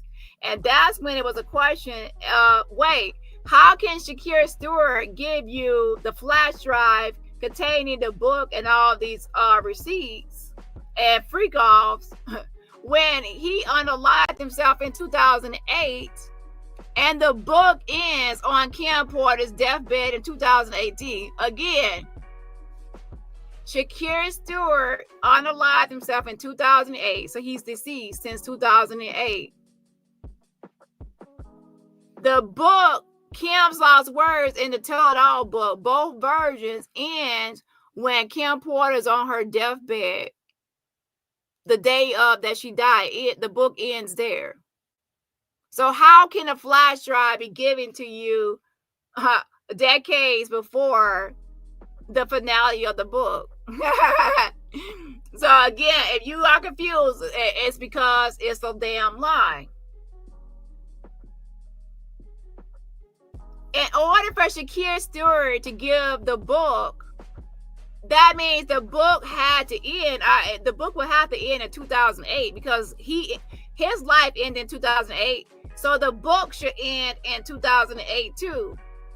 Courtney Burgess messed up because Shakira Stewart passed away in 2008, and he still continued this fake ass book all the way to 2018 for the entirety of Kim Porter's life until she was on her deathbed. So the book cannot come from, the flash drive cannot come from Shakira Stewart. Also, a lot of stuff that he's talking about as far as Justin Bieber and all these other people and stuff that's on the flash drives, some of those events or some of those things happened after Shakira Stewart passed away. So how can Shakira Stewart have video footage before video footage exists, before the videos were actually taken? Now, some people are still, if you understand, press 1. If you don't understand, press 2, and I'll try to give a better example.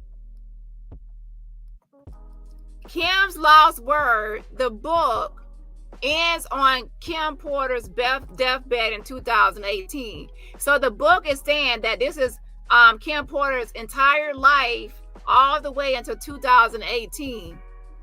But how can Shakira Stewart have even know Kim Porter's entire life when he actually passed away in 2008? So he only would know Kim Porter up to 2008 because he passed away in 2008. He's no longer here.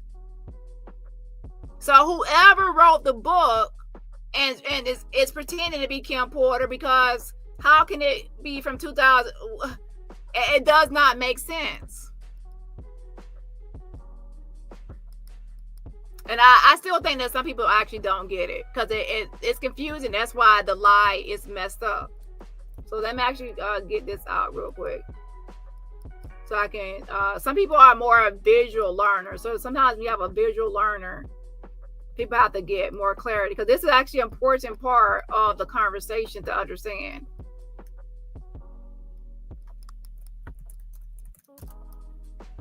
Hold on 1 second. Let me pull this out real quick.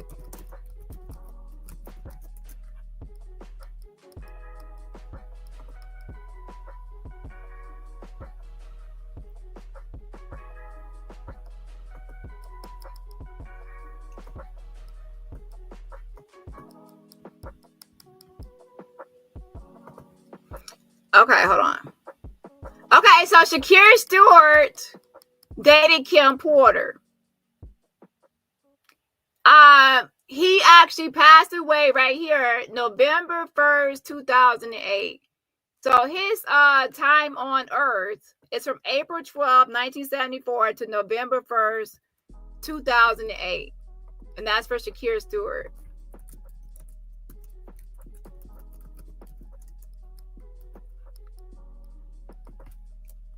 And then we have Kim Porter.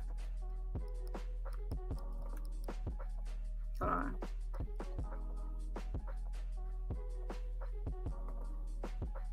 Kimberly Porter, her time on Earth was December 15, 1970, all the way to November 15, 2018.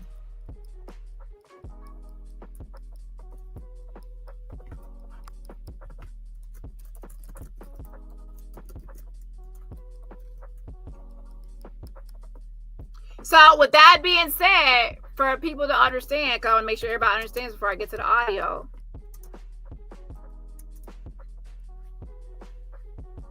The Kim Porter book is supposed to be from the whole time that Diddy and Kim Porter were dating. All the way until she's on her deathbed, because when she said she was on her deathbed, the book ends and says she's dying and she's sick and she's on her deathbed. And the book ends on a cliffhanger, and that's her last words. So the book ends in 2018. Okay, when she passes away. So the Porter book last chapter ends on her deathbed in 2018.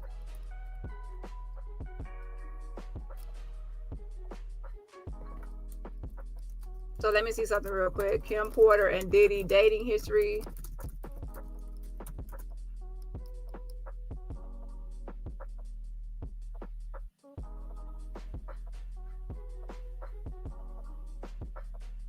So from 1994 all the way to 2007, Porter had an on and off relationship with rapper and record executive Sean Combs. So it was started in 1994.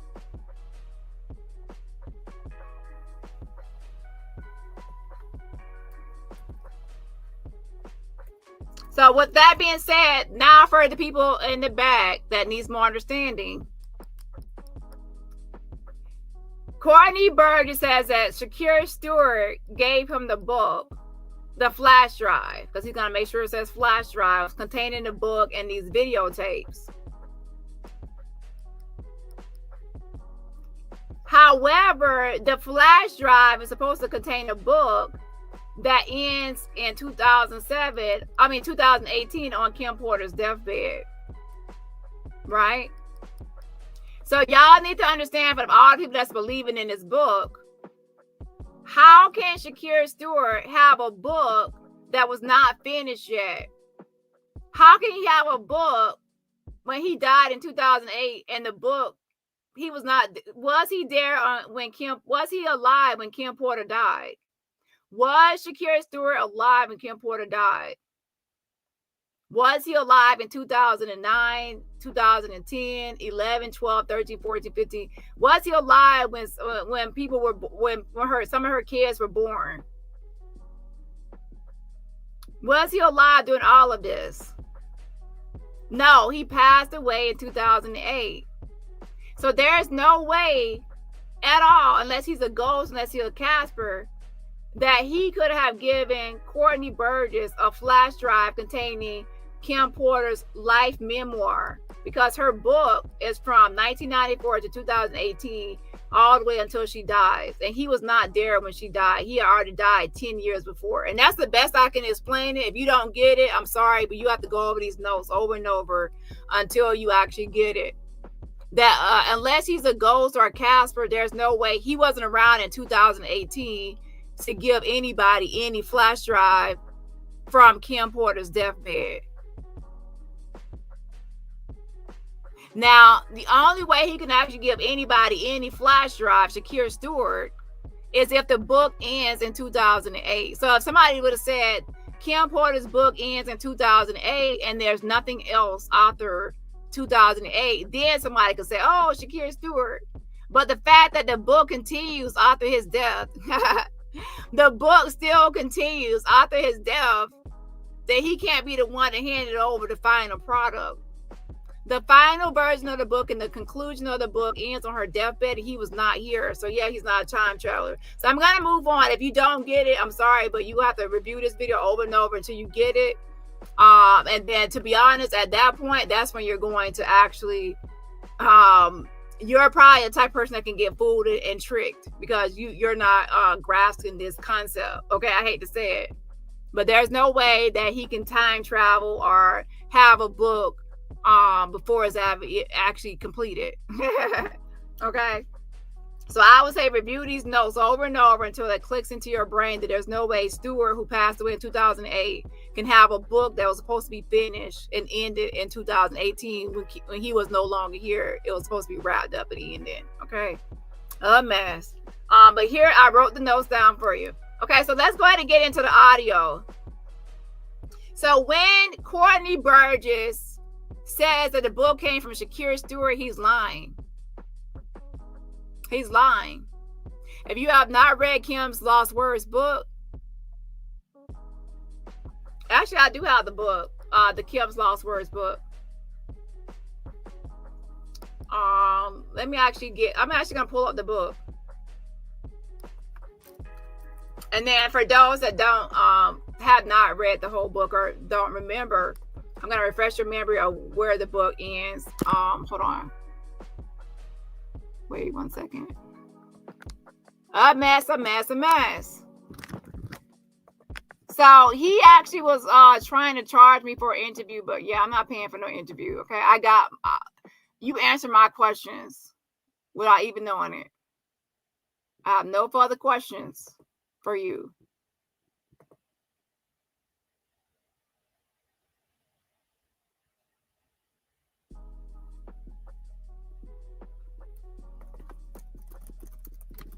So give me just a second.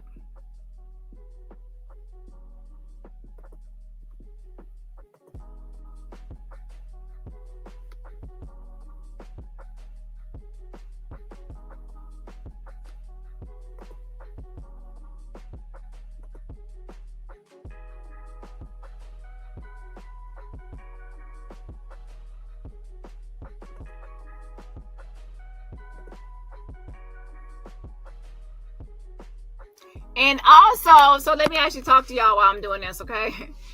Two birds with one stone. So basically, Courtney Burgess is not being represented by Ariel Mitchell anymore. They have fell out.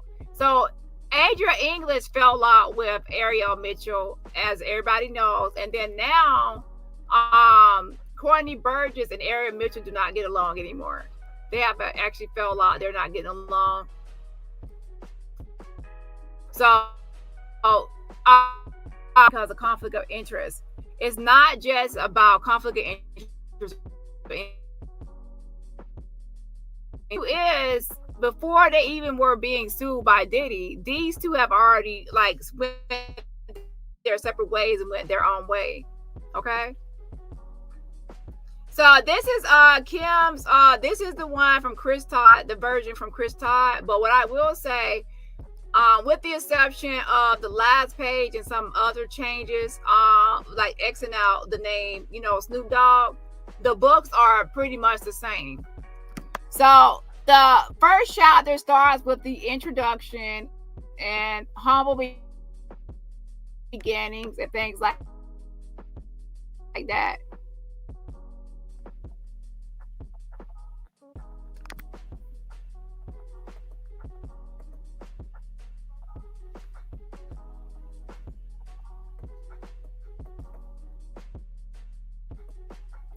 And then right there, chapter 18 says sweet goodbyes and then finale. You see what I'm saying? It says sweet goodbyes, then there's a finale. Right here it starts, soon after high school, I started landing modeling jobs, etc. I could not believe it. It was all happening so fast. I met my husband, father, my oldest child, and one of my oldest friends in life. I'll be sure. I was only 19 when we were married. So this is how the book starts off. And then chapter 2 goes into like her humble beginnings, talk about Jake Porter and Sarah Porter, parents and things like that.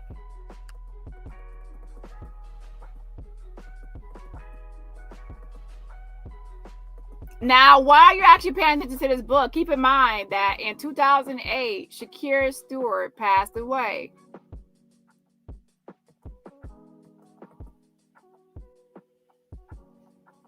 So this chapter is about Biggie and Tupac. The book continues.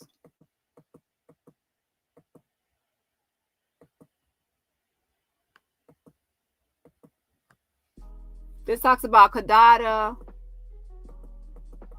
This chapter.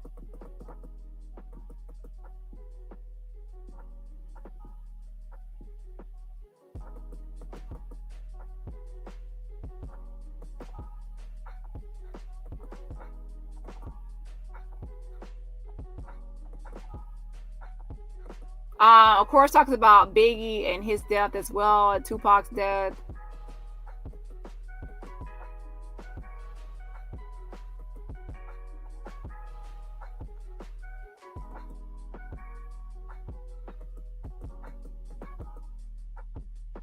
Okay, this actually talks about the Shine, the whole Shine incident, what happened with Shine, okay, and Jennifer Lopez. Hold on one second.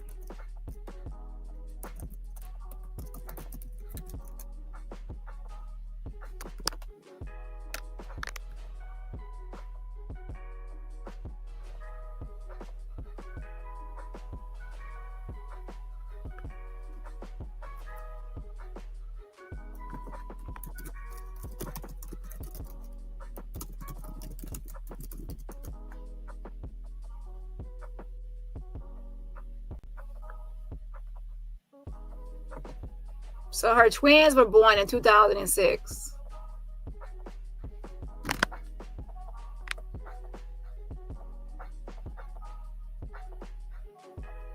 Then this talks about Kimora Simmons, okay. This talks about her, about Christian. So I'm trying to go to towards the end of the book.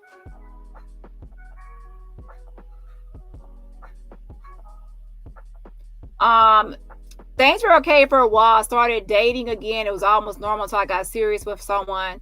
Then my boyfriend died of pneumonia. I knew it. I knew it was Sean again. That's when I decided to write this book. A few days ago, my home was burglarized. Only laptops were stolen. I knew it was that bastard or his goons. Of course, I had a copy in the cloud that I was able to easily download here onto this new computer. As I continue to write now, I'll send this into the cloud as well. I will send out copies via email, and my Google Drive password will be attached so the missing chapters can be accessed. This book must get out. There are so many chapters to add. This outline is a great start. I have to organize the rest of the chapters and then add them in little by little. I plan on spending today working on exactly that, but I'm not feeling very well. So this is when she says, you know, she's not feeling well.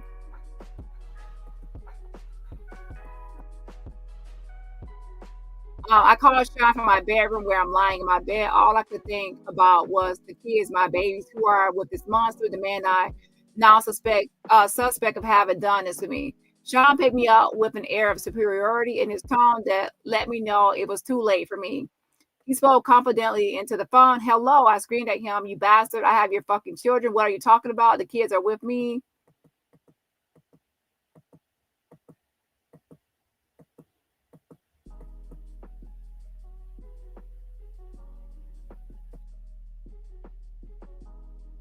And then she says right here, "I'm going to die like Heavy D, like Biggie, like Pac, like so many others. And it's because he's a monster, plain and simple." Before hanging up, I simply say, "That's not the only copy you fuck." Then I shoot out a group text. I let everyone know he got me. Then I call 911. So right here, they're trying to act like she said he got me. Then she called 911. And then says, "As I sit here waiting for the ambulance, I am writing this chapter and praying that I make it to the hospital. I don't feel like writing anymore. I may not be around to see it in print. It's okay. I'm sending it out. He won't get away with this." So this is like supposed to be on her deathbed. Now, what I want to say is I need to actually get the other version as well. This whole page right here, this last chapter part is actually written by Chris Todd. So everybody that thought this was actually Kim Porter, Chris Todd has already admitted to writing this part. Okay.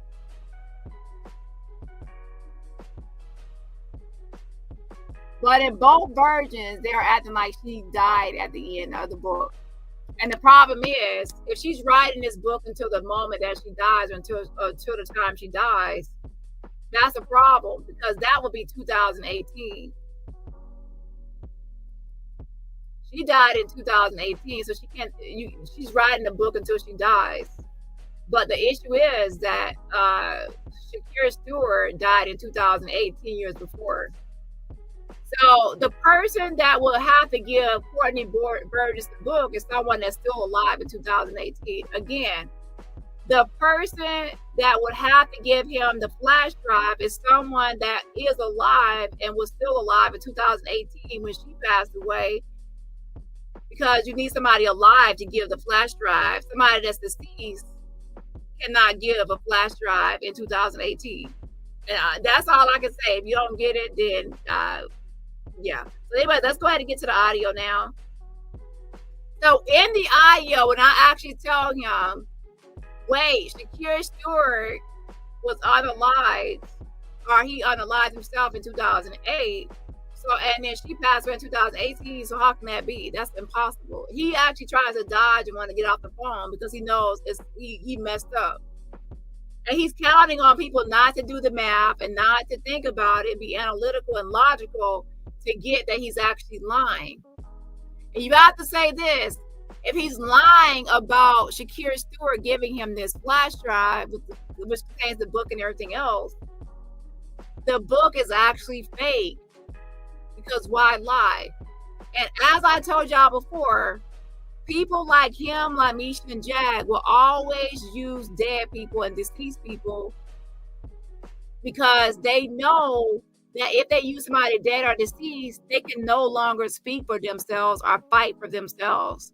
And that's why I tell y'all a lot of times, when you are still living, sometimes you have to help the people that are deceased and fight for their rights, because people will exploit the dead, exploit the deceased, and make up stuff and say, "Oh, I'm Aaliyah's daughter," when Aaliyah is not here to speak, and say, "Oh, that's not true."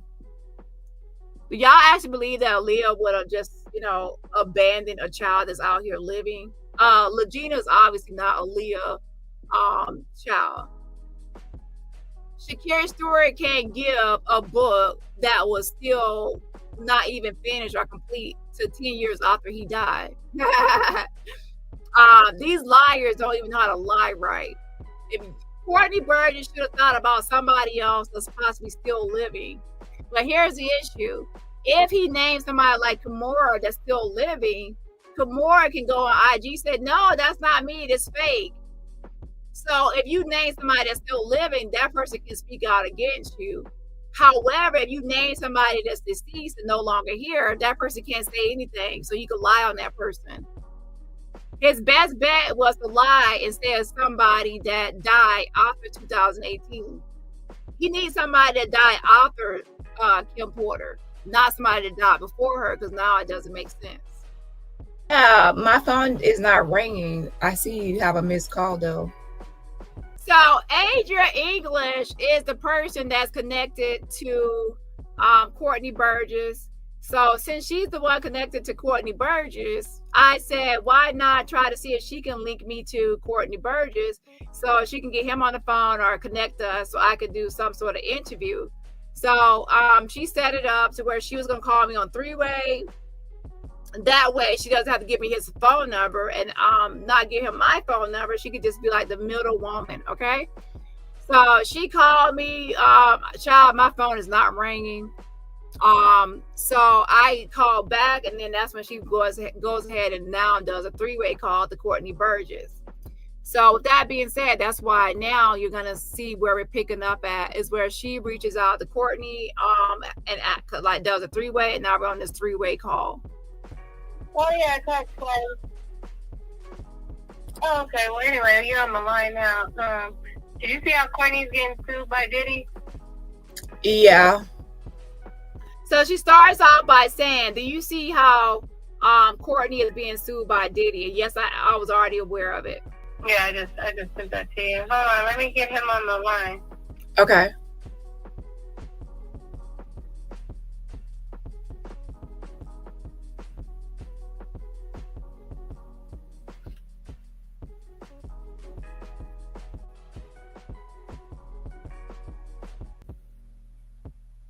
Hello?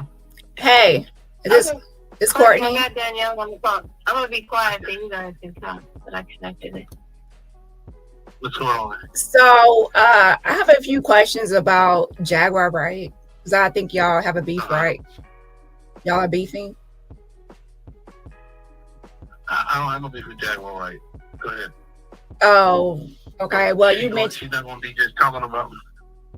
Go ahead. She's not going to be talking about you? And I think I'm not going to say anything back.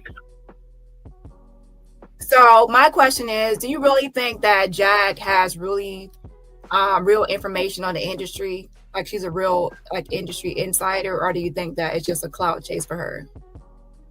It's a clout chase where she was going there. I never been at no Diddy parties. So I don't know what, but she's been there. I think she was an Uber driver. So Courtney Burgess knockoff fake TD Jakes ass nigga, fake Mr. Brown nigga. He actually says he never been to a Diddy party before. But if Jag was at one, she was just an Uber driver. And I think Uber came out in 2009 or was founded around 2009. But he's trying to say, look, he's pretty much trying to say he doesn't believe that she was at no Diddy parties, but if she was a damn Uber driver. What's with apply Misha and Courtney talking about damn Uber driver? For them. Not a Uber, like, listen, I think she was transported back and forth. I can believe that, but I think she got mad because at the time Mary J. Blige grew up over her. And then she just was a slut. He mumbles when he talked, but he pretty much said, Jag, you're jealous because Mary J. Blige blew up instead of you. At the time, Mary J. Blige, to be honest, Mirror, Mirror on the Wall, who's the better, like the best singer of them all, like out of Mary J. Blige and Jag, Mary J. I can name a bunch of Mary J. Blige songs and even sing along. Jag, not now one besides Struggle Chantles. which described her chancellor at the time. He said that Jag is a slut. Now, I don't know if I agree with that or not. Actually, I do. So, yeah, he said she's a slut. Now, Jag tried to sleep her way to the top, but she ended up at the bottom. Imagine that. You're trying to sleep with everybody. You still end up at the bottom without a pot to piss in from pillar to post. Imagine that. And then she just was a slut.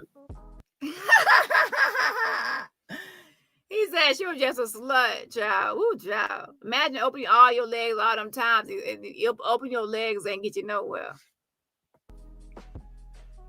So you think that Jag is just jealous? Go ahead. Yeah.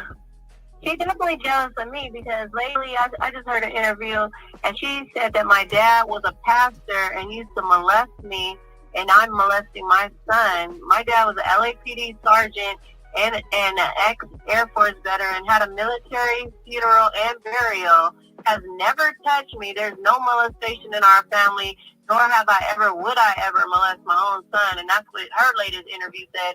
And she said I sent porn with the P to her man, and I don't know her or her man, nor did they give me any real estate advice to get, somehow she got me a place to stay and all this stuff, and that Courtney Burgess is paying for it, and I'm paying YouTubers for videos.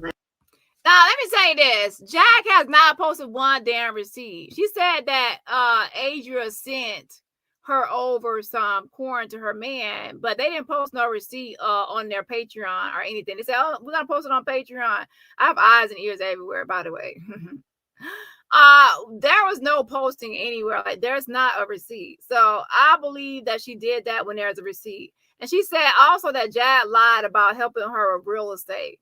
And how could Jag help her with real estate? They don't even have real estate, her and no Dusty. So how can they help somebody else with real estate or a place to stay when they're going from pillar to post and hotel to hotel or Airbnb to Airbnb? But they're helping somebody else with real estate. So possibly it is possible they could be lying on Adria. I don't know. But I do know one thing, they're not posting no receipts. I know Jag lies on me all the time. So until you post a receipt about what you're saying about Adria, Jag, I don't believe it. Did she send corn to the phone? To be honest, that sounds like something that she could do. But I still don't believe it until you actually, post a receipt. Do I believe that you helped her with some sort of real estate, but you ain't got your own house and your own real estate? Not really. Okay. And I don't see how she would actually call you about no real estate. And you all of a sudden a real estate agent. Now I could have, if you had told me she called you to get some tips on how to be a 304 and how to be a homosexual and how to be stinking, not take a bath and how to have all your edges missing and wear diapers, pull up, pull down diapers, overnight wets, then I would have believed it. But the fact you're talking about she called you for real estate advice and tips, I don't believe that. Okay, hold on.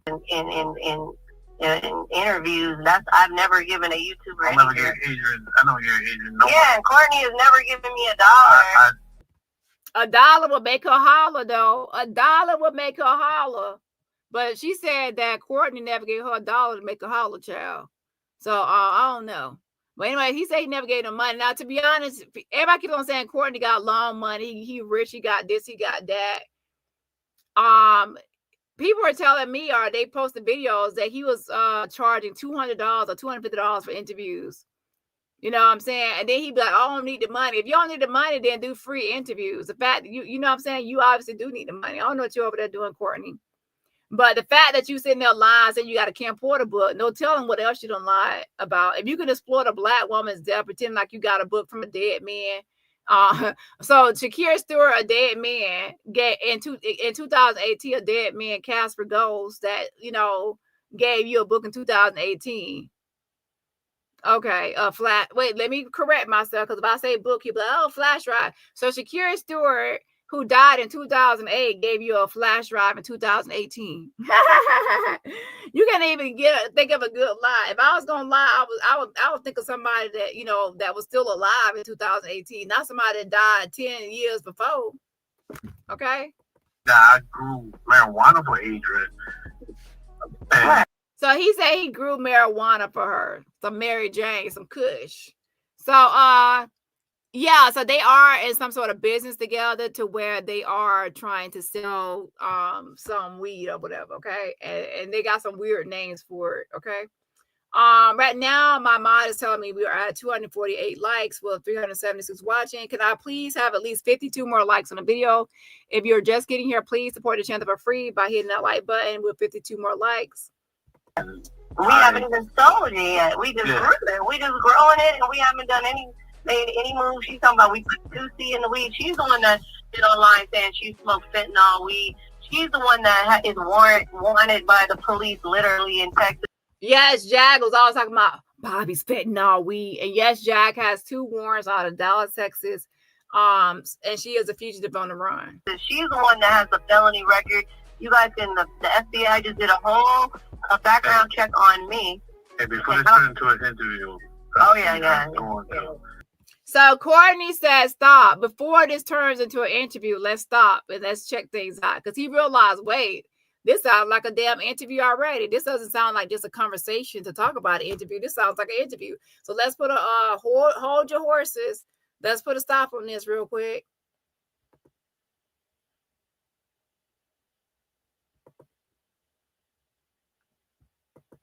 Hold on.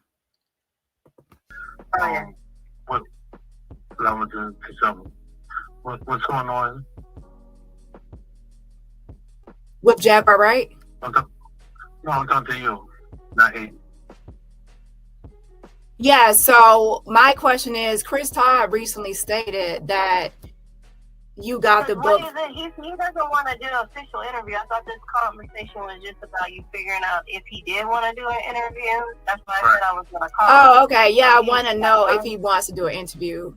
But I also want to ask some questions about Jaguar Wright, if he's actually team Jaguar Wright or not. No, I'm not no team at Jaguar Wright. I'm not no team Ariel either. You're not team Ariel Mitchell? Mitchell, yeah, she's not my attorney. She was my attorney, but no. So right here, he states that Ariel Mitchell is no longer his attorney. They have, went their separate ways. She's no longer representing him. They don't fuck with each other like that no more. So there you have it. People are, we saw them on News Nation. We saw them, on TMZ, different places together and spaces. And now they are no longer linked up. And remember, Ariel Mitchell also used to represent Adria as well. So she used to represent her, and then she withdrew as her lawyer. Now, I do have some receipts I plan to put on members only, but if the public wants to see it, then you need to support my channel for free. And this video needs to get to at least 350 likes so I can actually release some receipts I do have on Ariel Mitchell that was given to me by Adria. But this video needs, the likes have to be liking, because right now the likes ain't liking all the way up until at least 350 likes. Hold on. I get their names because English should be heard on business and more than that. But that's it. So Ariel Mitchell is no longer your attorney. So she's not going to help you with your Diddy trial or Diddy case? I can't speak about that, but she's my attorney. Okay. Do you think that Diddy is trying to silence you? I'm not going to do this interview with you on it. Okay, well, how much is your interview price? What you want to pay me? I want to know your price. No, you tell me what you want to pay. How about this, Courtney, Mr. Knockoff TDJ? I ain't paying you shit, bitch. Okay, the fuck you talking about? This interview is for free. Okay, yeah, that's what I thought. Now I'm gonna show y'all this real quick. This is United States District Court, Southern District of New York, and this is the lawsuit that Diddy filed against Sean Combs, against Courtney, TD Jakes, Burgess, Ariel, Blush Cheek Mitchell. You all know all the blush in America went to her makeup collection. Okay, she made sure them cheeks stay rosy, like the chipmunk. And then and Next Star Media, News Nation. So this is the lawsuit. Plaintiff Sean Combs, by and through his undersigned counsel, Sher Tremonte LLP for his complaint against Courtney Burgess, Ariel Mitchell, and News Nation, collectively defendants alleges as follows. So I'm not going to go through this whole thing because, yeah, most people already know what's happening with this lawsuit. However, I do want to actually, hold on. Let me go up real quick. Talk about as it pertains. I'm talking about the book tonight. Hold on. So I want to definitely go over some of the comments made or statements made about the book. This case is about defendants' willful scheme to fabricate and broadcast outrageous lies concerning Mr. Combs and then to leverage those falsehoods to gain social media fame, enrich themselves, and script Mr. Combs of his reputation, livelihood, and right to a fair trial. Now, I will say this, Jacqueline Suzette Wright, you are on notice, ma'am, because if Courtney Burgess can be sued for his allegations, with the Kim Porter book, and also with stating that he has these freak off tapes, ma'am, you are just like Courtney Burgess, as I have pointed out. So in my opinion, yeah, you should be added to the lawsuit. So yes, information was sent over to the same lawyers on this damn document about you at all your timestamps of you actually doing the same shit as Courtney Burgess. Ooh, my. How interesting. Now, I hope you ain't going to start saying all your statements about Diddy is AI too, because you said you was on a Diddy tape, ma'am, and you said you supplied him with sex workers from 2005 all the way up until 2024 on Piers Morgan. So if you supplied him with sex workers and you did all this stuff, I hope it's true. My. Now, Diddy does need to go down. However, the people that also need to go down are like Misha and Jag and other people that be making up fake stories and lies, because the real victims are being affected by the fake victims on here. Talking about AI this and AI that when they get caught lying. Social media protagonists, including but not limited to defendants Burgess and Mitchell, Child, Jag too. Now, so what I like about the lawsuit is that hopefully it will get to the bottom of who's lying and who's telling the truth. Because now Courtney fucking Burgess, you're going to have to produce receipts or evidence about this Kim Porter book. And I was waiting for somebody to make a lawsuit and add in that, include the Kim Porter book, so then people can get to the bottom of that damn book. Okay? Yeah. Hold on. So he talks about Kim Porter, the mother of his children. It says YouTube channel. So he's saying that Courtney Burgess elaborated his false claim that he received these materials directly from Kim Porter, on Sean Atwood channel. Okay.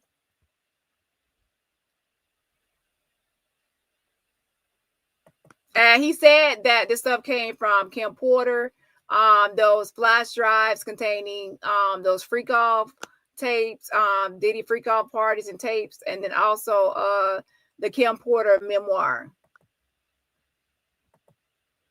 Claimed Kim Porter had provided to him those videos, okay?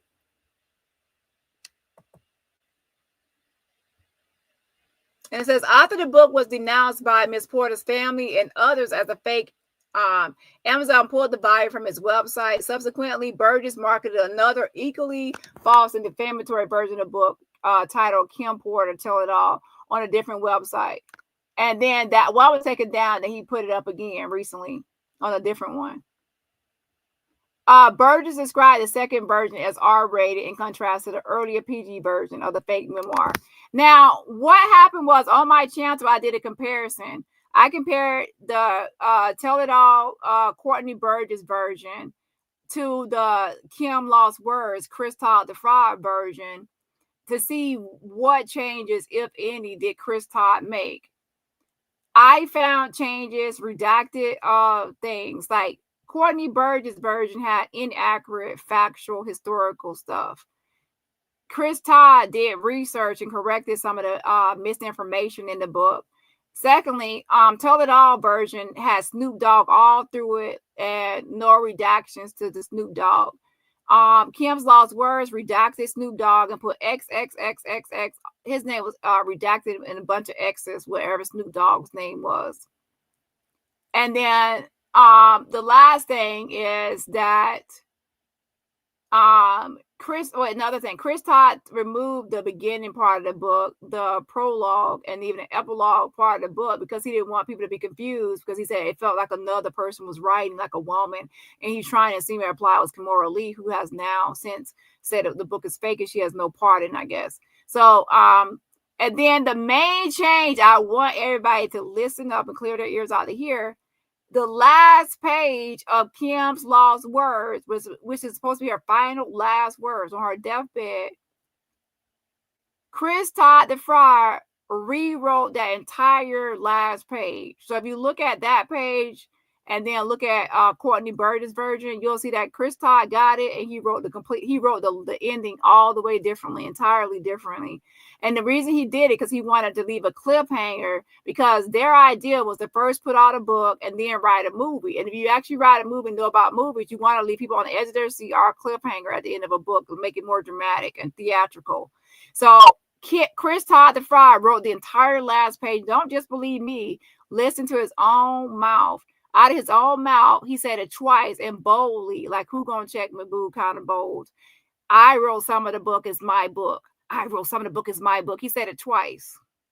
So he actually confessed to it already. And when he confessed to it, he didn't give a damn. And now he's trying to sell another book. Okay. And then he said they got $400,000 and they all split it. And they split it between Chris Todd the Friar, Courtney Burgess, and a guy named Hollywood Wade. And I don't know who else, but those three for sure. It says his name is Courtney Burgess, and he says a friend gave him 11 flash drives that belonged to the late Kim Porter, Diddy's ex-girlfriend and mother of his 4 kids. On those drives, the witness says 8 videos feature 8 celebrities that Diddy freak offs at parties, and that 6 were males, 2 were females. Now, it was already kind of debunked that a lot of those alleged freak off tapes are not really freak off tapes. And they're actually parties where, it's wild parties. And the videos were already online. And also that makes another interesting twist, because some of those videos, this is hilarious. This is how dumb Courtney is. Some of the videos that he describes that are on the flash drives were videotaped or recorded after 2008. So how can Shakira Stewart give you videos that had from parties that didn't even have the parties didn't even happen yet? The parties happened after his death. So how can he give you a flash drive containing parties that never was planned or thought of or happened or occurred? Planned, anything, nothing was executed. You know what I'm saying? Like, imagine somebody said, oh, my grandma passed away in 2008, and and now she has copies of my birthday that just happened in 2018. And people are like, wait, if she passed away in 2008, how can she have a video of your birthday party from 2018? It's impossible. And people are like, well, exactly. Some of the videos and stuff that he's talking about in the freak offs that he describes actually were videotaped and recorded after 2008. So his lie doesn't even make sense. He's dumb. Courtney Burgess, you're a fucking dummy. You can't even come up with a good lie.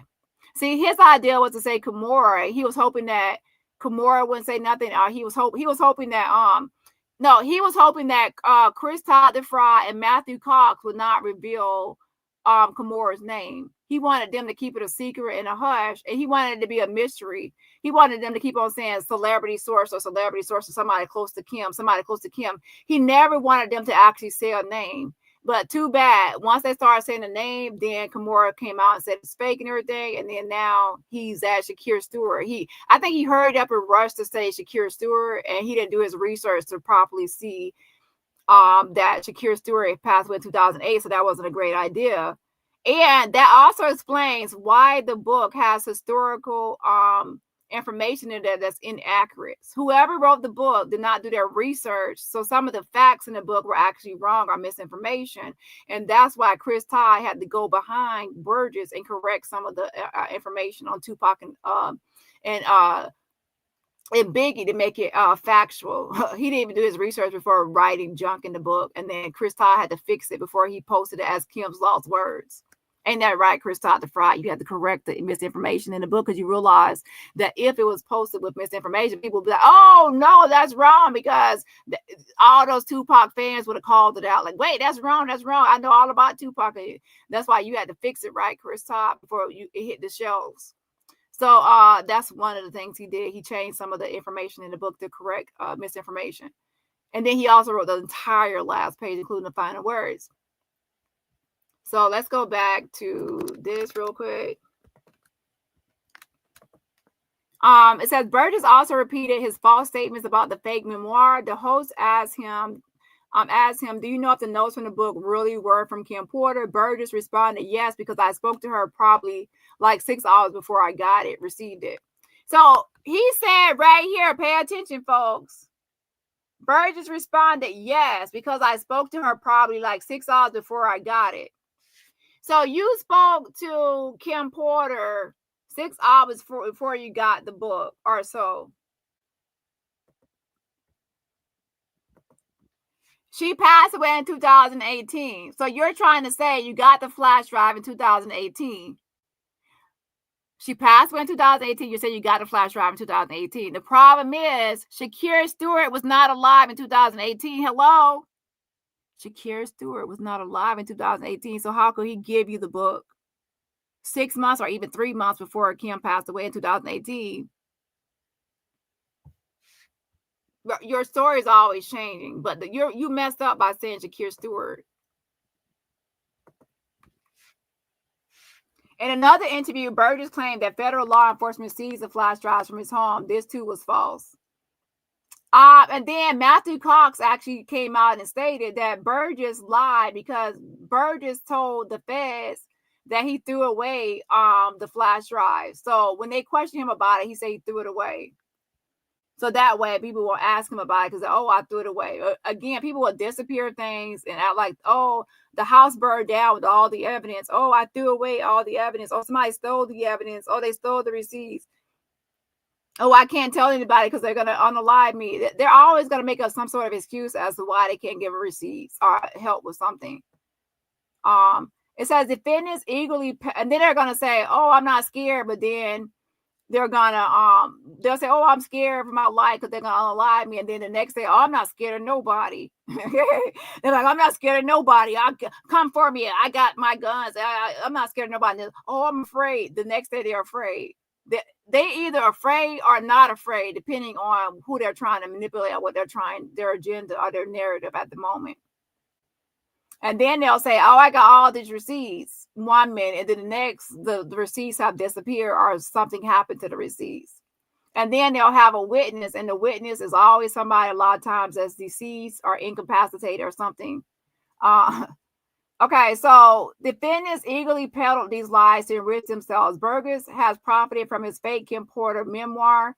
And that's the issue because now that they are saying they got $400,000, now that means you profited from what you did, which prior to being pulled down from the Amazon website briefly rose to the top of his bestseller list. So, yeah. So anyway, that's that. So let's get back to the audio now. What is your typical? What do you typically charge people? From $1,000 to $3,000. $1,000 to $3,000. Yeah. And you're willing to answer all. You're willing to answer all questions. Yeah. Yeah, he's willing to answer all. He'll answer all questions, but he won't answer all questions truthfully, though. So, but do you actually have a receipt like of Jag? You said you had a receipt from Jag, like you have proof of something with her son? Yeah. You have a receipt? If you're going all that far up, it's going to be top. Okay, and do you have a receipt like of Kimora Lee Simmons giving you the Kim Porter book? So right here, I said, do you have a receipt of Kimora Lee Simmons giving you the Kim Porter book? And now he's going to be afraid and hesitant because even though he told this to Chris Todd the Fry and also Matthew Cox, he does not want to say this on a public platform because Kimora Lee Simmons could sue him, and he knows that he lied. He knows that he lied on Kimora, and she has already spoken out against this book and said it's fake, so he can no longer use her name. He only used her name behind the scenes. He was hoping that those who bros, his friends and homeboys, were not ever going to speak in public or say in public or reveal his source. He was hoping it would be kept on the low, but it wasn't. So now he's like in a bind because he can't say Kimora because he'll get sued by her. So his best bet is to try to use somebody that's what? No longer alive. So let's use somebody she formerly dated, Shakir Stewart, and let's say that he gave me the flash drives, but he didn't think it all the way through because he can't give you the flash drive because he was no longer here to give it to you. He had already passed away 10 years before the book ended. Okay. Yeah. Hold on. We can't talk about that. We can't talk about the book. That's like the main factor. No. We can, but we can't talk about Kimora. I'm not going to get into a Kimora. So did she give you the book or Shakir Stewart? Do you have the receipt? So he says we can talk about the book, but we cannot talk about Kimora. Again, it's just like Jad trying to be afraid of talking about Jay-Z, and that's why she said Jay-Z as it pertains to SA, because he's afraid. He's afraid of being sued by Kimora Lee because she's still alive, she's active, she has some money, so she's able to sue him and call him out. So he doesn't want any parts of Kimora Lee. Okay, so he's like, no, we can talk about the book, but we're not going to mention Kimora Lee. But that's interesting because Matthew Cox said you said it was Kimora Lee Simmons. Chris Todd the Fry, your partner in crime, also said that you said it was Kimora Lee Simmons.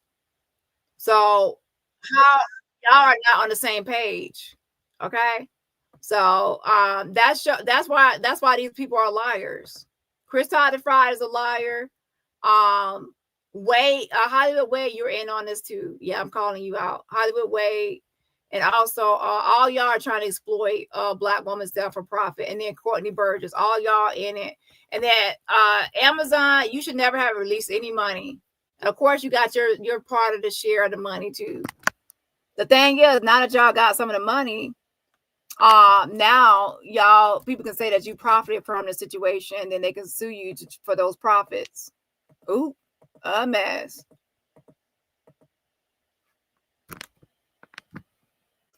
So let me actually go to this video real quick.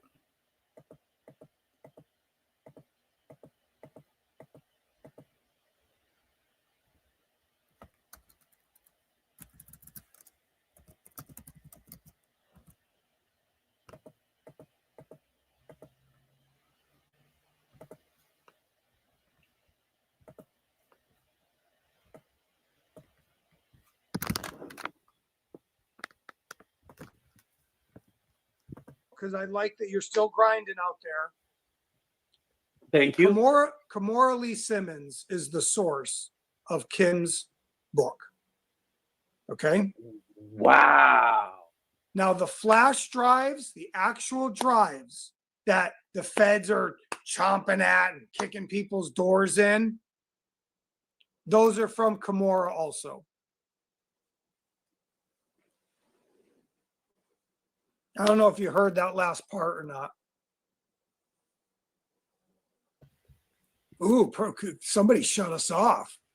So Chris Todd the Fry says the book, let me go back. The flash drives that contain the book and those freak out party tapes all came from Kimora Lee. Kimora Lee has already said a couple of times, a few times that stuff is fake, and that when she said it's fake, that means she has nothing to do with it. She doesn't believe it's real. So Chris Todd said, Courtney is the one that said that it's Kimora Lee. Matthew Cox said he was also said that by Courtney. So the question is, why did Courtney Burgess change his story? And again, it's because Kimora Lee has spoke out. She spoke out and said the book is fake. So he knew that he could no longer continue to say her name. She's alive and she could defend herself. So he needed a new target and a new victim to pin this on, to pretend like somebody gave him the book. So he said, oh, I know, I can use Shakira Stewart because she dated Shakira Stewart and he's deceased. At the time he thought of that, I don't think he actually remembered when he passed away. So he was like, oh, he's no longer here. He passed away. But I don't think he actually went to look and see exactly what year he passed away, because he's not a person that researches. So when he said it, I think now he's realizing, oh, shit, he passed away in 2008. So this does not make sense. So now he's counting on people not to do their research or homework on Shakira Stewart and how the timeline is not timelining, so he can continue with his lies and his grit. I don't know if, can you hear me or no? You lost me? By myself? Well, right when I said her name, the thing turned off. So I was like, my internet right now. oh man, the Illuminati, man. The Illuminati's coming for you. They got me. Okay, could you repeat, if you don't mind, could you repeat that again? So what I was saying was that I think did you hear me say Kimora's name at least once? Yes, you said Kimora is like the source. Okay.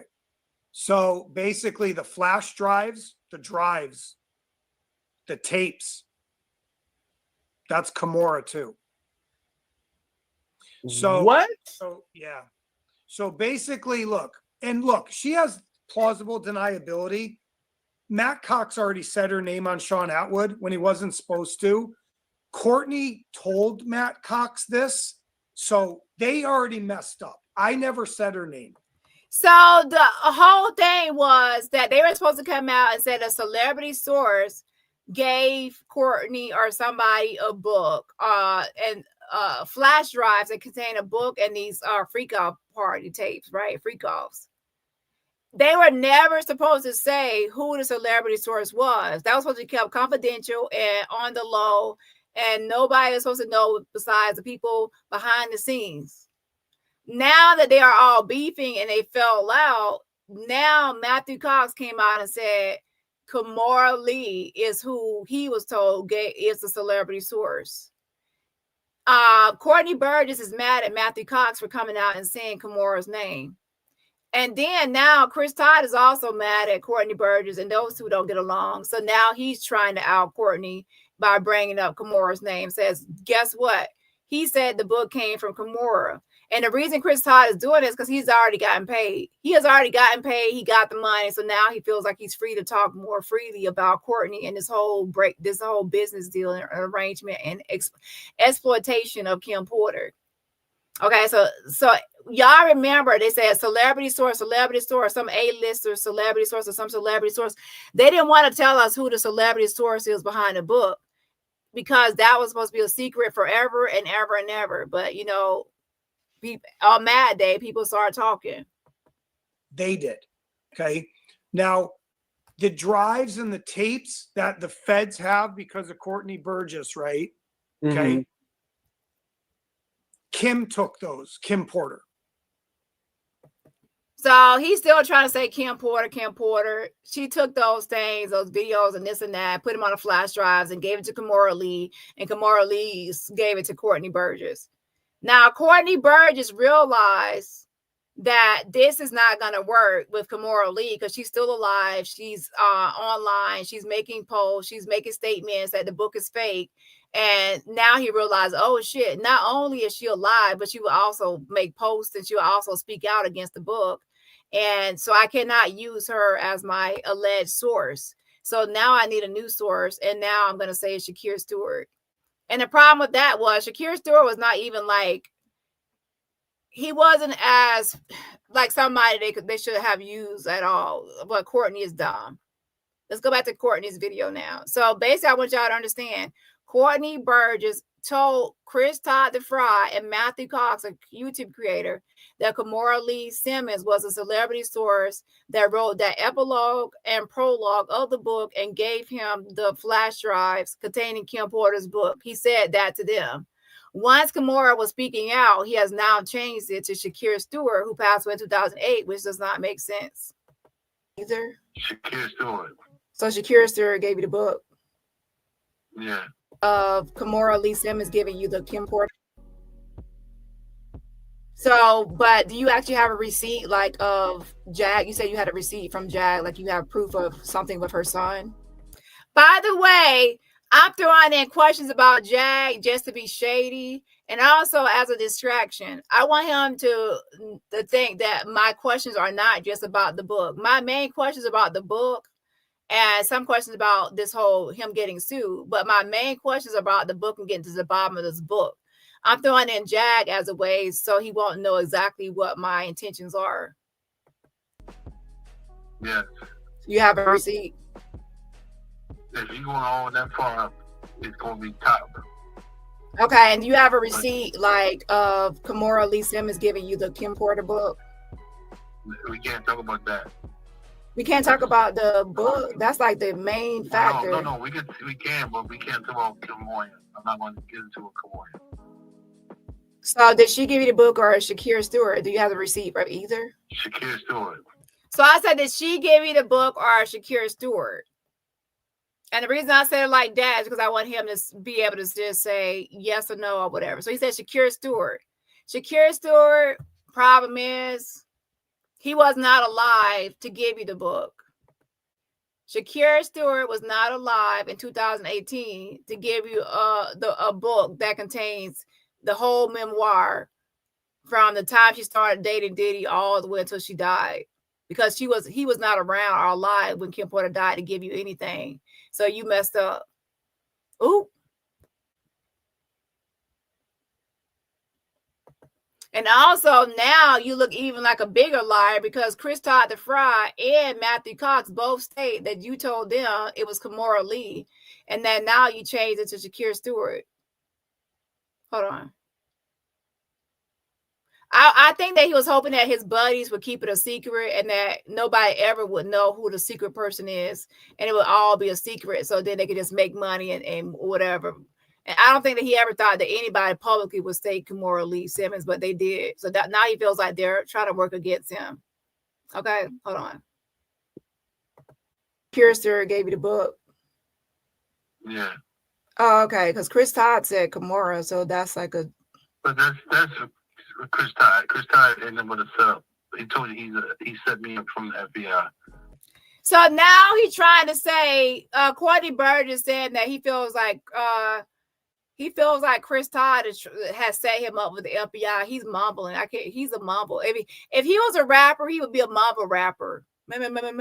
He mumbles. I'm glad he's not a rapper because child would understand anything. He'd be mumble rapping. So he said that Chris Todd set him up and pretty much like framed. I don't know how he would set him up or anything, but I guess he feels like Chris Todd is the one that got the FBI on him or the feds on him or something. I don't know, but they are not cool. That's all I can say. They are not cool. I'm done with Chris Todd. He said he is done with Chris Todd the Fry. I guess y'all done got y'all money from exploiting Kim Porter's death. Now y'all can move and go on and go y'all own way and talk shit about each other now. He said he broke you off some of the $400,000 he got.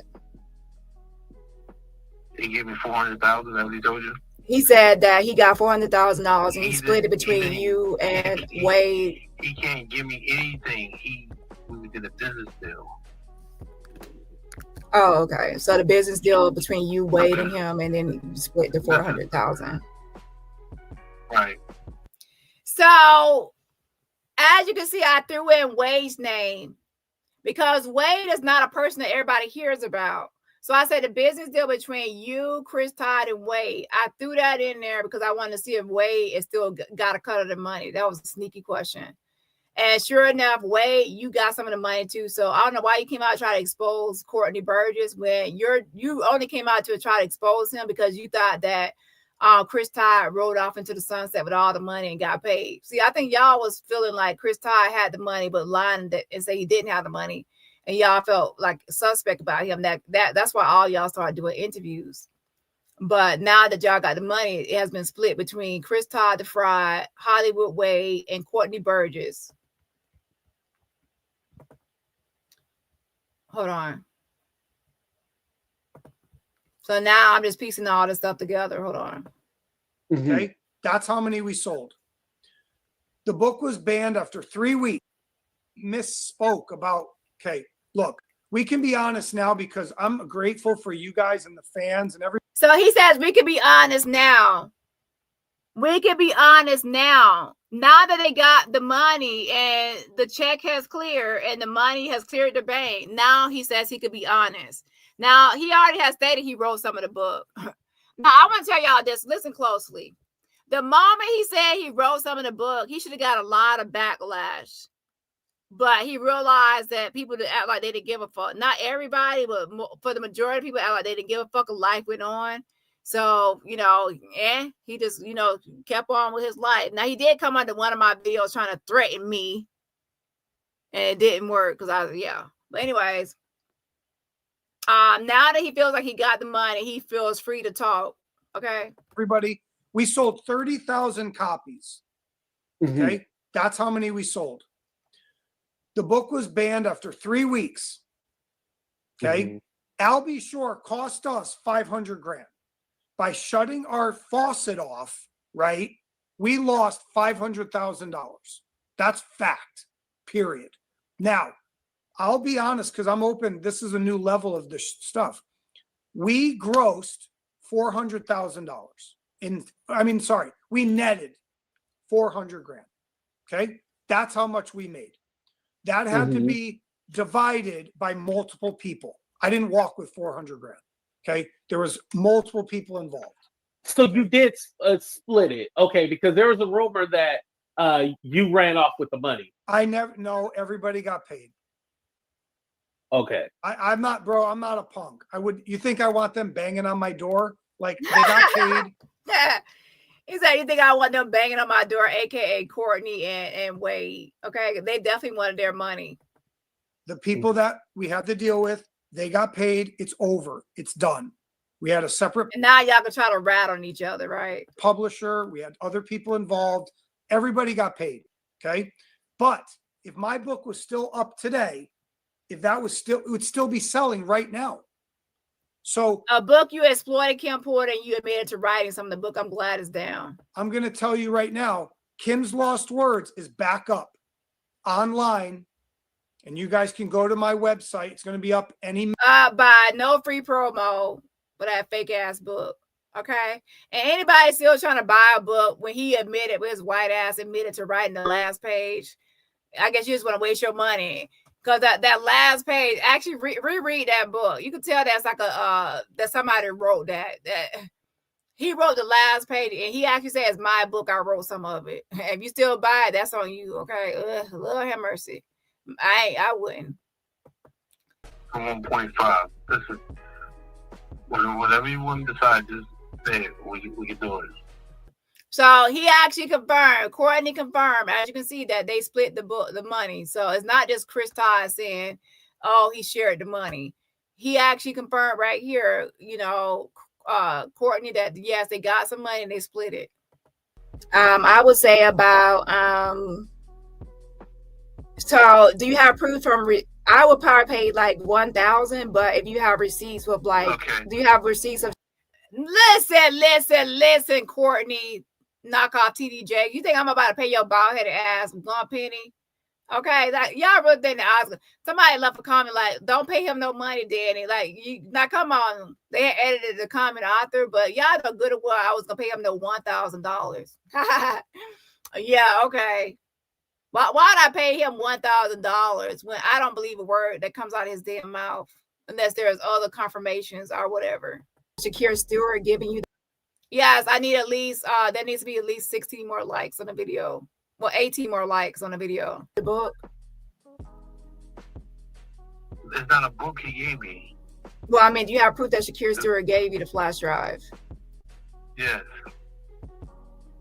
So he says he has proof that Shakira Stewart gave him the flash drive. He's lying. He's making it up. He's just a liar. Okay, he's gonna say yes because he's a liar. However, there's no way Shakira Stewart, again, that passed away in 2008, can get him a book that was completed or allegedly supposed to be completed on Kim Porter's deathbed when she died in 2018. The math ain't math. In fact, if you actually watch my old videos on Kim Porter, Chris Todd already exposed Courtney Burgess for the same thing. He said, how could Courtney get the book from Shakira Stewart when the book continues all the way until Kim Porter's deathbed and Stewart passed away in 2008? The math wasn't mathing. So even Chris Todd the Fraud, when he was upset with Courtney Burgess, exposed that part. And remember, Chris Todd the Fraud is the one that had to correct other errors as well. He had to go behind Courtney Burgess and correct some of the information in the book, the misinformation. Okay, hold on. Yes, I know that he's promoting a new book. He has his old book that he's trying to sell, and he's also promoting a new book. I would say that I have another video. So AT2 did an interview with Chris Todd, which I just showed clips from. I actually reviewed the whole video, gave commentary on the whole video. In this video, I'm just giving a brief synopsis or a brief overview.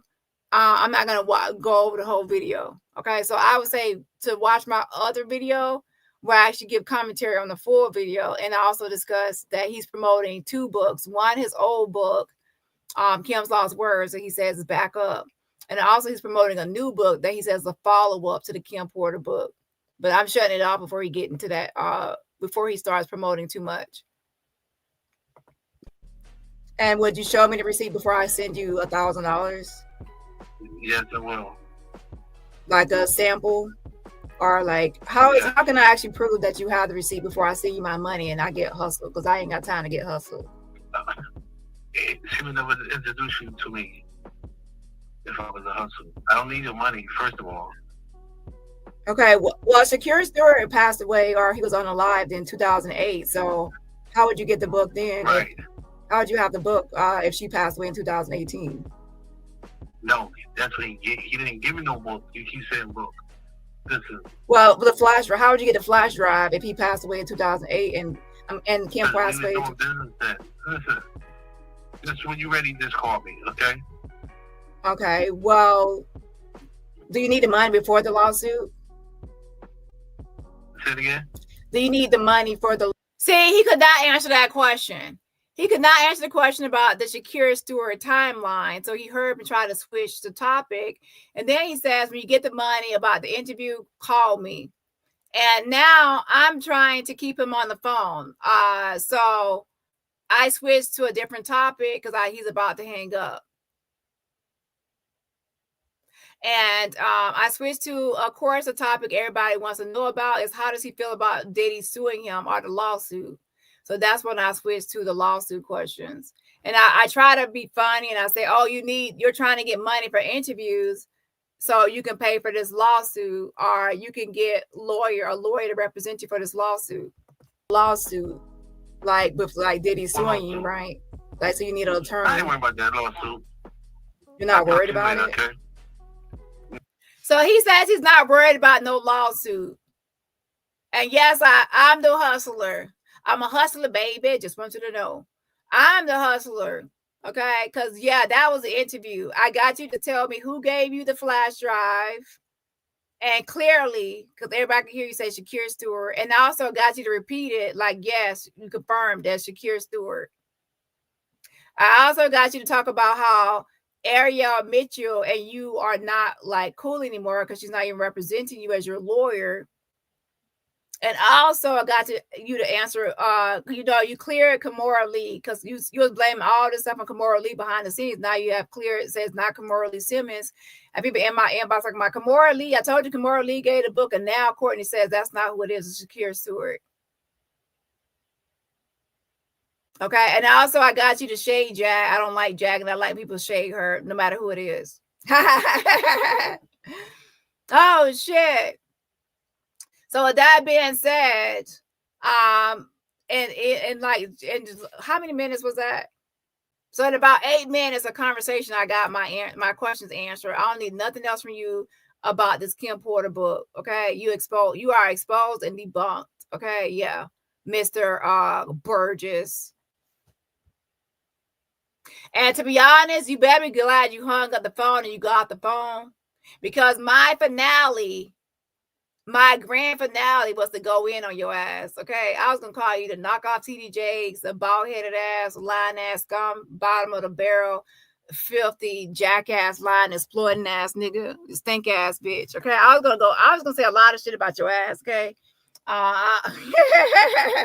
and before you got if you had stayed on the damn phone. Okay, so you got off just in time. Okay, once my questions were answered, I was gonna go off on your ass and I was gonna be hella disrespectful. Okay. No.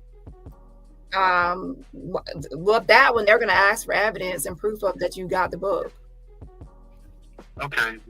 So right there, I said, if since you are being sued by Diddy, they are going to ask you for evidence and proof that you got the book. And that's what the lawsuit is going to do. They're going to ask questions about the book and where it is and all these questions about who gave it to him and everything else.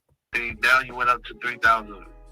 So now he's upping his price. He don't need no money, but now he's going from, okay, I'll take $1,000 to now $3,000. But wait a minute. Matthew Cox and other people said you are already charging them $200 or $250. So why in the world would I give you $1,000? So to be honest, I wouldn't give you one penny. You going to that? $3,000. Can we go down the middle? Can we go to 2,000 instead? Child, look at my lying ass. Now, normally I'm a truth teller, but right here I'm obviously playing and hustling because I said go down the middle. We can meet in the middle at 2,000. Child, I ain't give you no $1,000. I know $2,000, not even one penny. Yeah. And also, I do not like Chris Todd. So are you willing to give receipts on Chris Todd? And of course, I'm keeping him on the phone. Of course, he's still on the phone.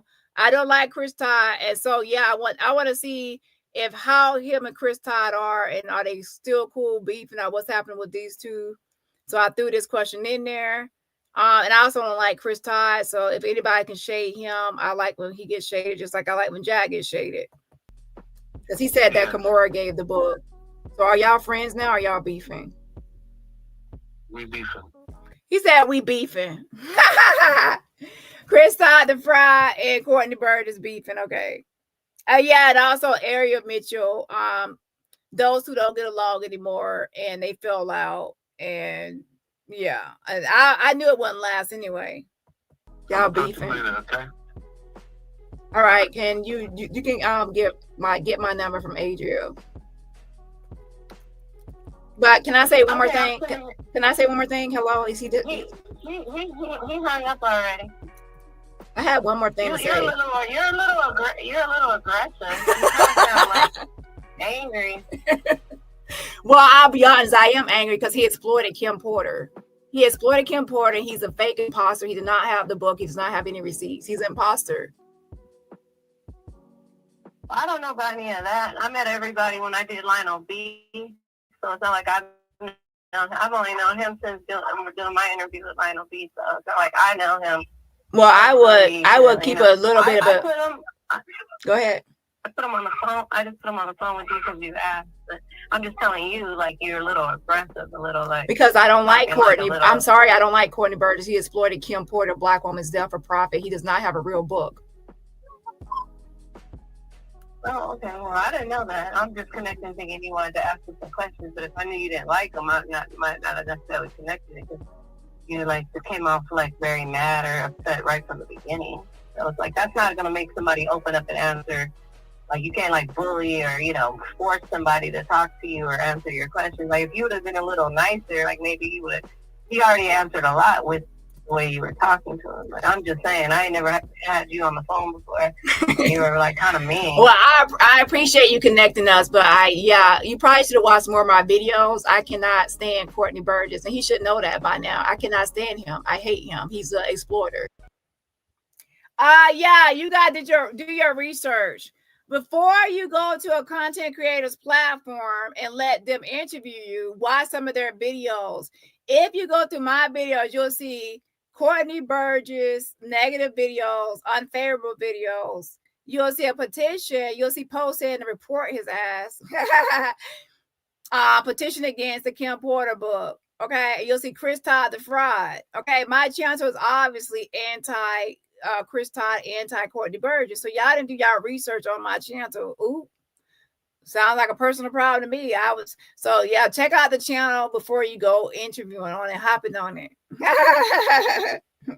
Oh shit, a mess. Okay. And to be honest, I was trying to hold it in as far as I could to get some questions answered. And I also was giving him pushback. And let's be honest, he's the type of person that hangs up as soon as somebody feels like there's some sort of confrontation or combative. That's why he got off the phone and he realized that, yeah, this ain't going the way I thought it was gonna go. So there are some responses as well as far as Ariel Mitchell and Courtney Burgess responding to being sued outside of my video. Okay. I'll pull that up in a minute. But right now, let's go ahead and get into Ariel Mitchell. Do we have at least 300 likes on the video? Let me know. If not, I'll just reconvene tomorrow for a different live. Hold on 1 second. So where are we at with the likes on the video? So I know that Courtney Burgess has responded and also Ariel Mitchell has responded as far as being sued. So basically what's happening is that we need at least 11 more likes. So let me know when we get to 11 more likes, or else I just put the other stuff on members only because I'm up late this night. Well, it's gonna be a new day. It's a new day now. So as a free way to support the channel, everybody has to support the channel by hitting that like button. We only have 289 likes with 400 watching. Yeah, so we need to at least get to 300 to move to the next segment. Hold on 1 second. 1 second.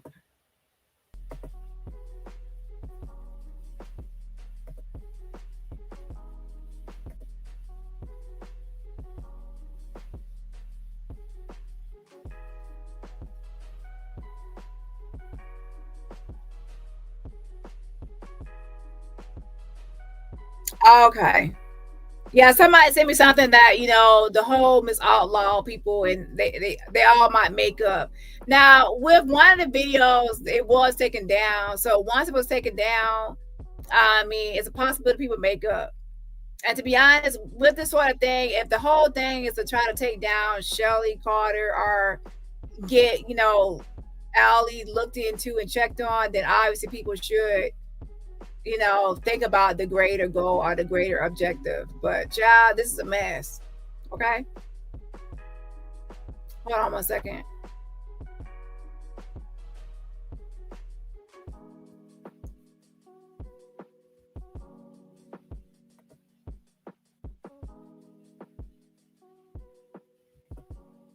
Yes.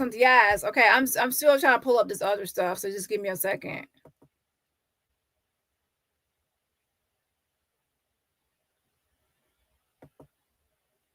It's pretty much that Ariel Mitchell and Adria English, everybody knows that they fell out before, okay?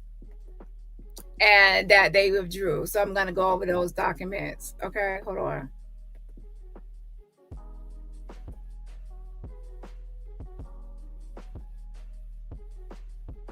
One second.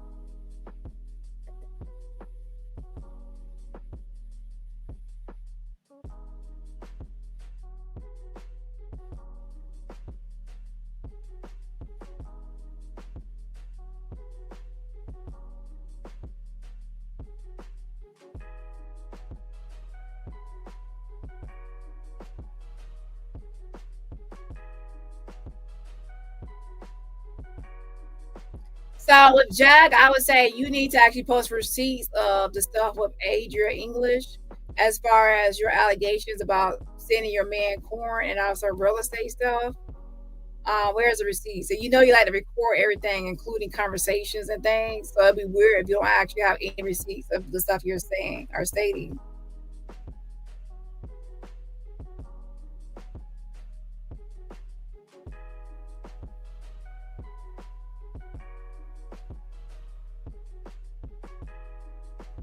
Okay, so let me actually go here real quick. So I appreciate y'all. I appreciate the support on the channel. So I think we got close to 300 likes.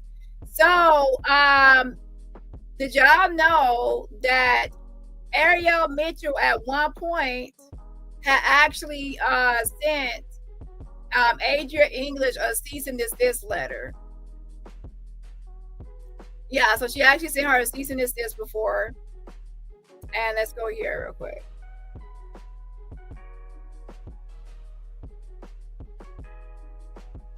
Actually, do I have a poll up right now? Let me actually put up a poll. Hold on. 1 second.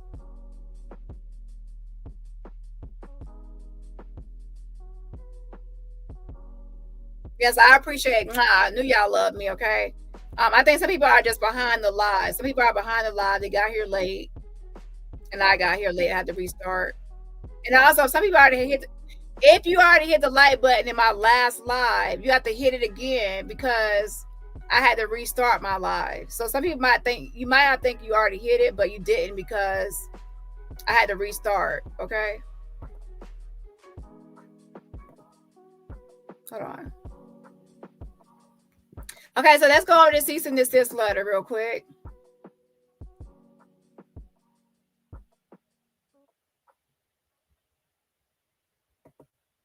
Let me take some of this stuff, close some of this stuff out.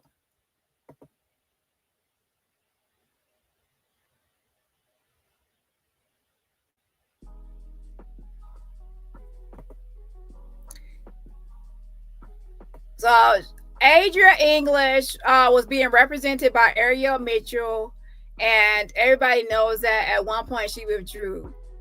October 4th, 2024, she sent her a cease and desist letter via email.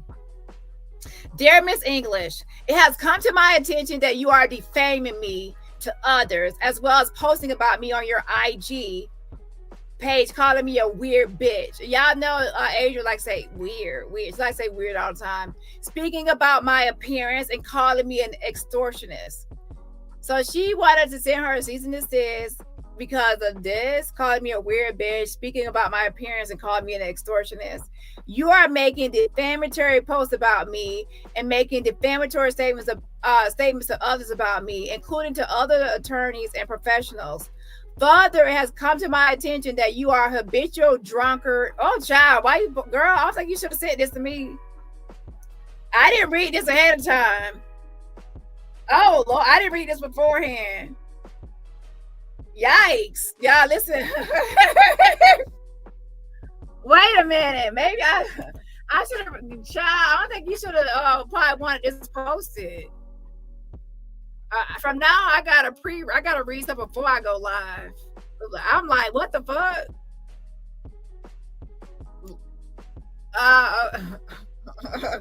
Father has come to my attention that you are a habitual drunkard and alcoholic and have severe mental illness. Damn. Additionally, it has also come to my attention that Child Protective Services is looking for you and your child. Girl, I don't think you should have posted this. Oh my gosh, Adria, why you sent me this? I would never have put this out.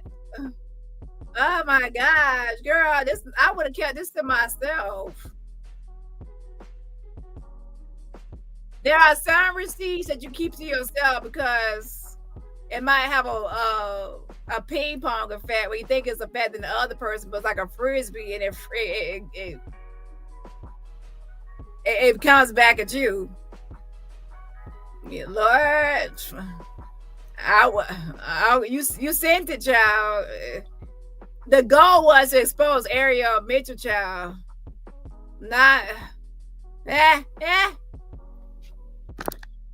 Additionally, it has also come to my attention that Child Protection Service is looking for you and your child because you are an unfit mother. Damn.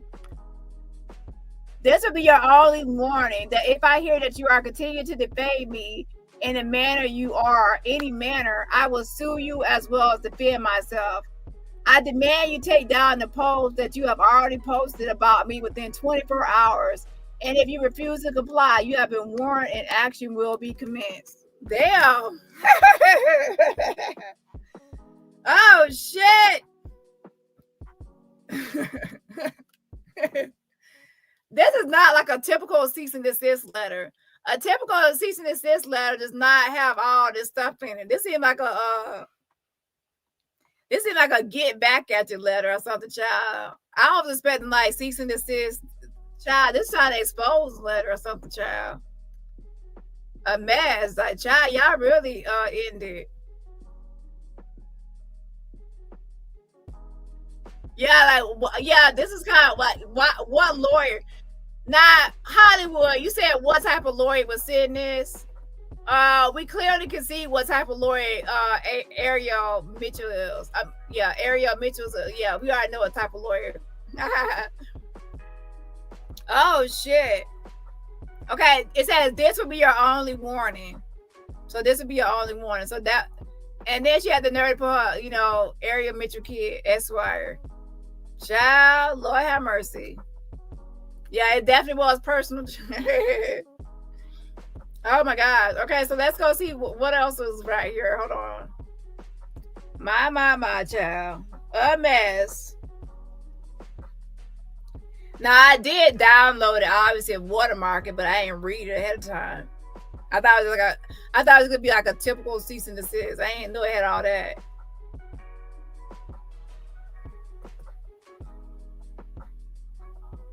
Okay, let's see what this is.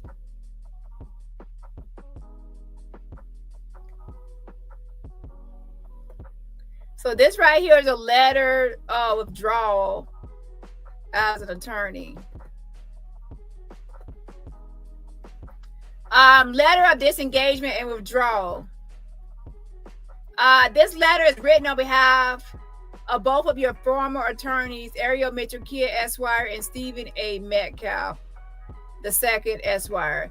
As you are aware, you have acted completely incongruent to a person who is interested in pursuing a civil case and have actively worked against all of the hard work of your counselors on your case.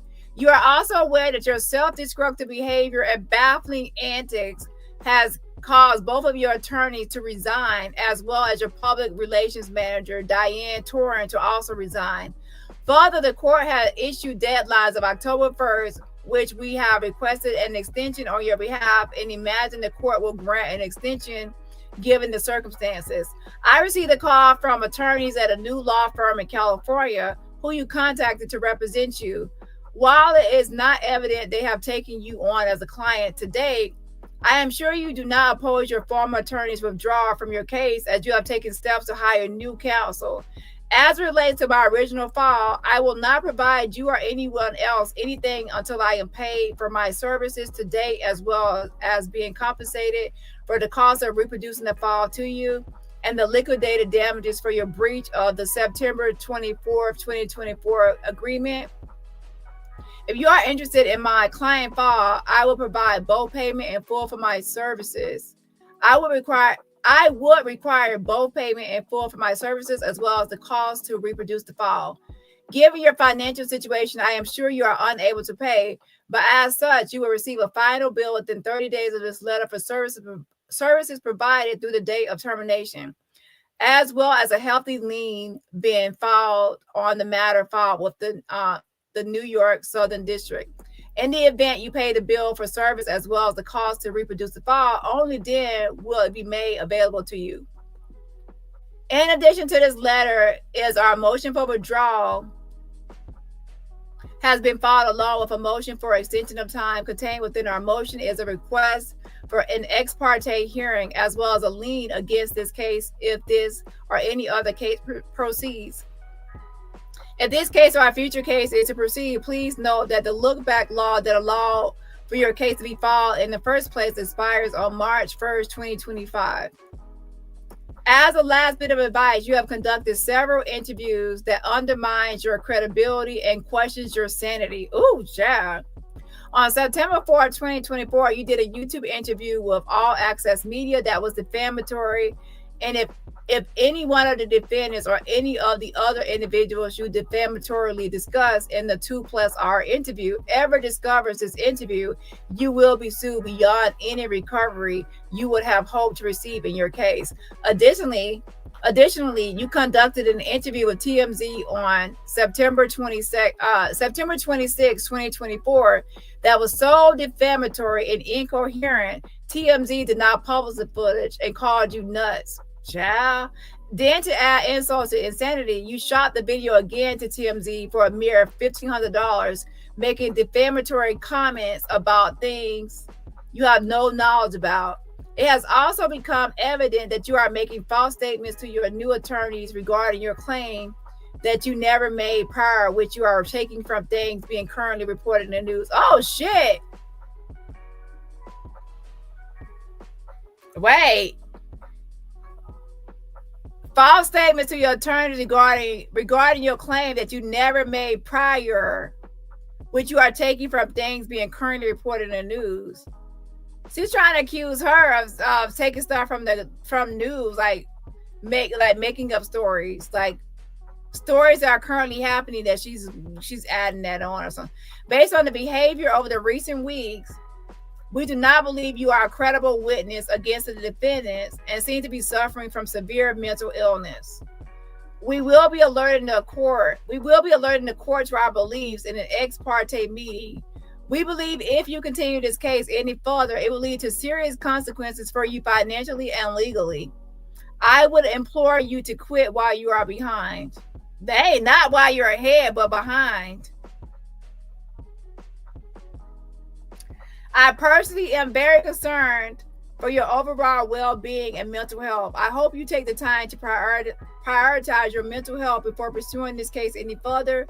I also am concerned about your homelessness status as you have a minor son as well as a pending temporary restraining order your own mother filed against you. While I do not believe you will heed this advice, as you did not heed any of the advice I presented during our representation, I still am advancing it. Steve and I are not the only individuals concerned about your mental state and well-being, as Mr. Tanner, Ms. Tora, and members of the press from TMZ and Good Morning Britain have all advised that your overall state of being specifically your mental health has deteriorated significantly, and you are coming across as deranged. Again, I am sad to see us depart in this manner, but there is no other logical or legal option for us to continue. Please govern yourself accordingly. Child, this is a mess. Child, I did not know this was in here. I thought this was like some cut and dry, like, you know, regular documents to withdraw, regular cease and desist. I didn't know it was like personalized or that detailed or at this. Yikes. Child. So anyways, let's see what else is here. Hold on. What's this? Child, I'm scared to see what's up. What's this right here? Hold on.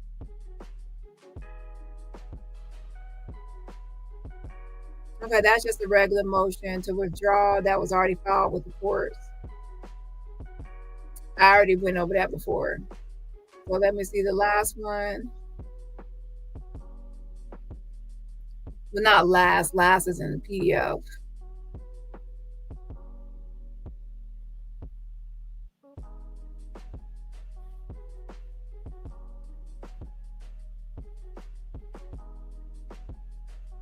So yes, ultimately they did actually file to release, to withdraw as her lawyer.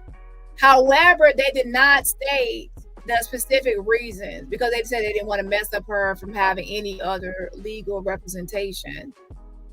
And however, in the the document that Adria sent me, as you can see, she went into detail as to why, in her opinion, that they separated.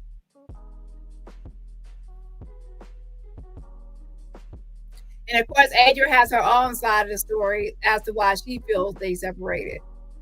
Because as you can see, she's saying that she was trying to get a new lawyer, and that I guess Ariel found out she was trying to get a new lawyer, and then she was upset about it. And Ariel does kind of confirm that she saw that she was trying to get a new lawyer. Okay. But yeah. Hold on one second. And it says in the actual withdrawal, there was actually some. Now the document I just read to y'all was personal and sent straight to Adria. This one right here was actually sent to the courthouse or filed to the court. And they said, in an effort not to prejudice plaintiff, which would be Adria, attorneys have intentionally left out key details and examples of plaintiff's actions, which led to attorneys' decisions to withdraw as counsel. I already read this, but at this time, I didn't know the exact reasons for why they were withdrawing. However, now getting their side, we can see that what they mentioned and what they said as to why they were trying to withdraw. Okay. And they also mentioned how they felt like they already saw that she was trying to get new lawyers. And they also discussed other issues, which I just read, and it's a mess. And it says, for the foregoing reasons, attorneys Ariel Mitchell and Stephen Metcalf withdraw. And that was approved. Wait, it says request that the court hold an ex parte hearing so the attorneys may share the undisclosed details off the record.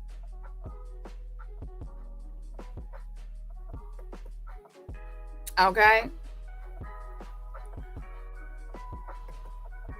Now there was also a GoFundMe.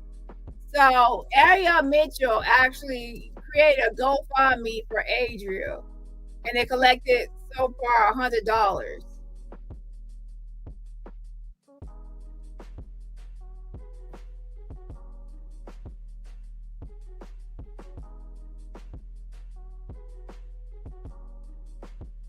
Did y'all know about this GoFundMe?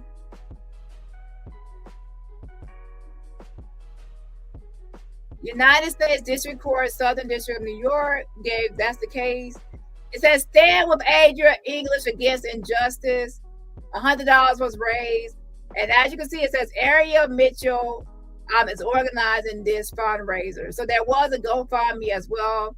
My name is attorney Ariel Mitchell Kid Child. The attorney that made a dang GoFundMe to collect money for Adria Child. My name is attorney Ariel Mitchell Kid, and I represented the plaintiff, Miss Adria English, in her sex trafficking lawsuit against Sean Combs, aka P. Diddy, Puff Daddy, Love Puffy, and several others, including Jacob the Jeweler and Buy It Magazine. Miss English is one of many individuals who have been brave enough to come forward against P. Diddy for his crime of sex trafficking her during his white parties. All funds raised from this campaign will go to pursuing justice on behalf of Miss English for providing her with funds so that she can finally receive justice in a court of law against P. Diddy. Miss English and her legal team thanks you for your consideration and donated to this vital cause, and your donation will bring us one step closer to justice. One guy named Joseph Manzaro donated $100. Adria said she has not gotten $100. Now, the goal was $100,000. Adria says the goal was $100,000. She has not gotten $100. That this is Ariel Mitchell's idea to create it. She made it, and that she wanted Adria to go around promoting it. But Adria said she didn't want to promote it. She didn't want to go around promoting it, so she never promoted it. And then she said that it's Ariel Mitchell that started it, and that Ariel Mitchell is the one that would get the money, and her bank is tied to it and linked to it. In my opinion, she obviously said $100,000. She was hoping that she probably would get a lot of money and she'll get paid, because she probably did it pro bono, not pro bono, but she probably did it so she would get money like with the settlement. A lot of times people say, well, I won't like charge you, but once it settles, and I'll take a portion of the money like that. They'll get paid with the settlement money or with the judgment money. So I guess she was thinking that if she could get her a GoFundMe, she could use that for legal fees. Okay. So yes, Ariel Mitchell kid created GoFundMe for Adria. And that's not all. That's not all.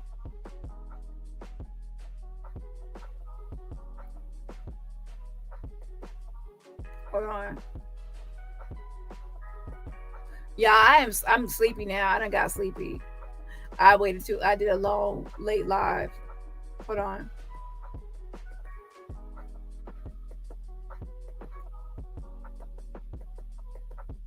I'm trying to show y'all this stuff first though.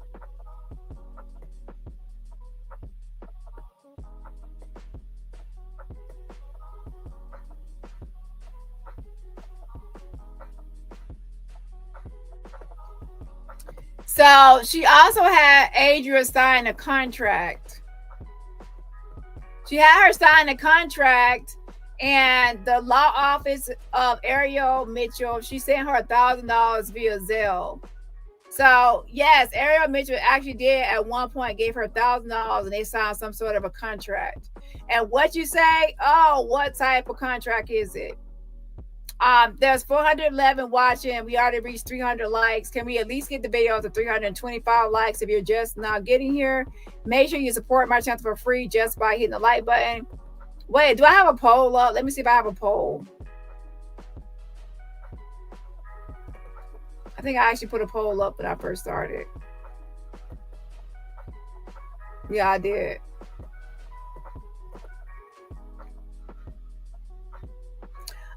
Does Jag emasculate old Dani? 79% says yes.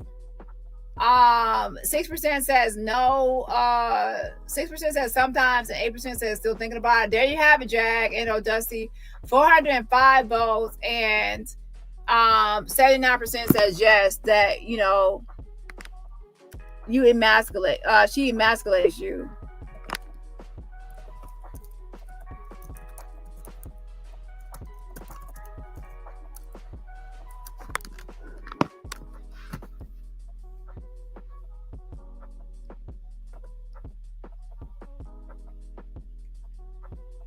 Hold on 1 second.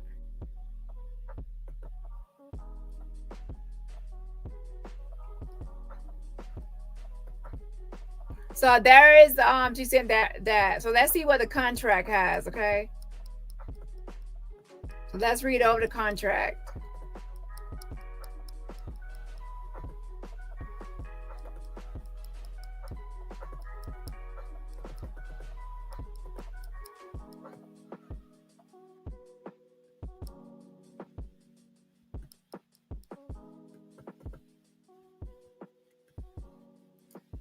This agreement is between, hold on. This agreement is between Adria English client and Ariel Mitchell Kid Esquire attorney on this 24th day of September 2024. This agreement is to it's for the client. Okay, hold on a second. Let me check if I can make it bigger.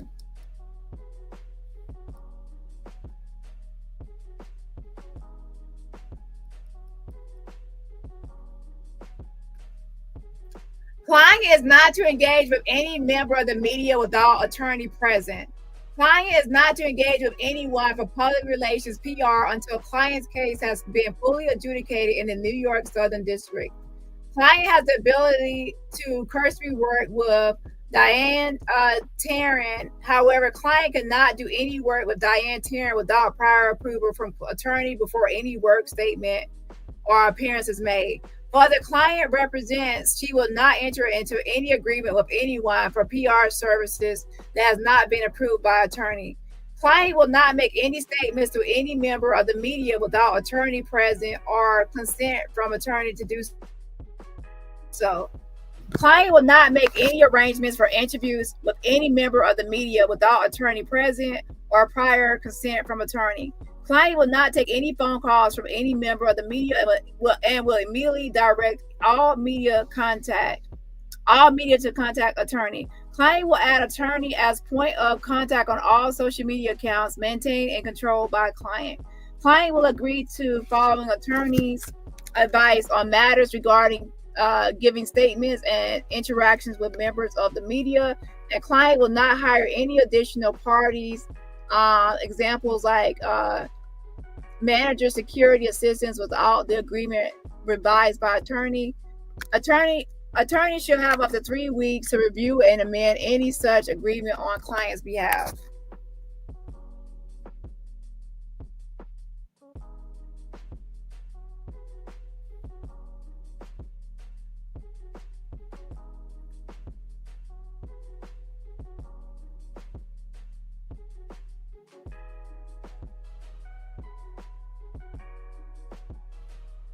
In the event client does not follow the agreement enumerated herein, attorney should have the right to veto or cancel any such action by client without warning to client. This agreement is hereby incorporated into the parties' existing engagement letter and is enforceable under the laws of the state of New York and or Florida. In exchange for client's agreement in this matter, attorney shall tender to client a one-time payment in the amount of $1,000 payable to client's personal account.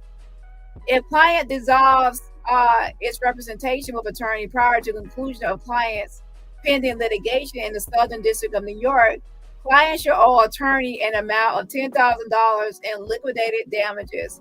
Attorney is hereby authorized to recover the amount advanced in this agreement from any recovery client may receive from her current litigation in the Southern District of New York. And they both signed it.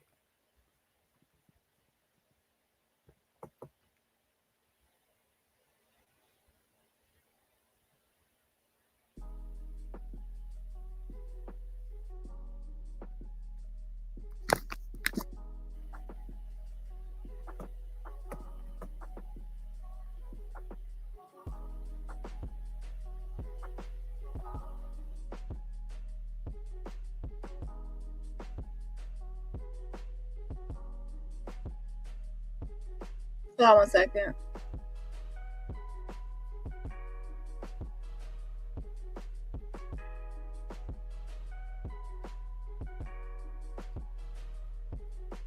Okay, and then there also are some text messages, and I actually need to watermark those. So for those, I'm gonna put that on my. I'm gonna work on those text messages. So Ariel also not Ariel. Adria also sent me some text messages between her and Ariel Mitchell. I'm actually gonna put those on my members tab first, and then I'll release it to the public after. Okay, so first I'm just gonna go to members. Text messages between Ariel and Adria. I'm gonna put it on members first, and then I'm gonna release it to the public in 24 hours. Okay. With that being said, y'all, I'm tired. I'm about to get off here. Hold on 1 second.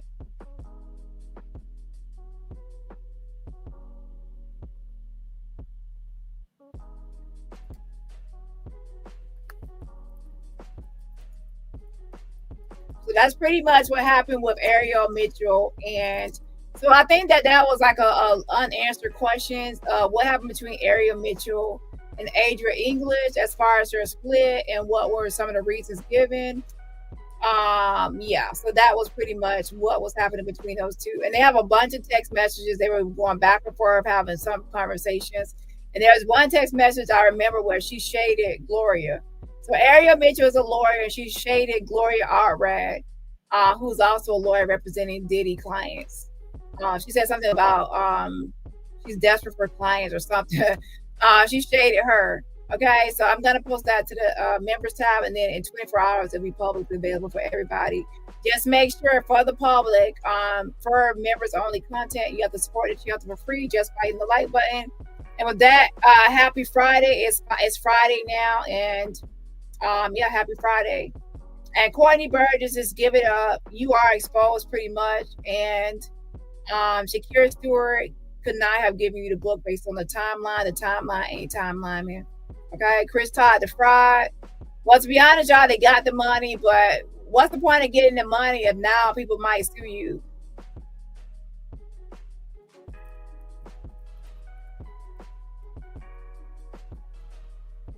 And yes, I do have videos that were previously deleted. So people are asking me, y'all know a lot of times people record stuff or we have videos that people dirty delete or hide. What I will say is just come to Discord, and sometimes we watch videos that were dirty deleted. So if creators delete a video or private video or hide a video, sometimes we have it. We'll have it, so we'll watch it on Discord. Okay, so after this live, I will be watching a video. Okay, I'm not gonna say which one it is, but y'all, it's people keep on messaging me like, do y'all have it? I want to see it. I didn't get to see it. It's on private, deleted. Discord. Okay, Discord. That's all I can say. And with that being said, have a great rest of your day, and I'll see y'all in the next live. Bye.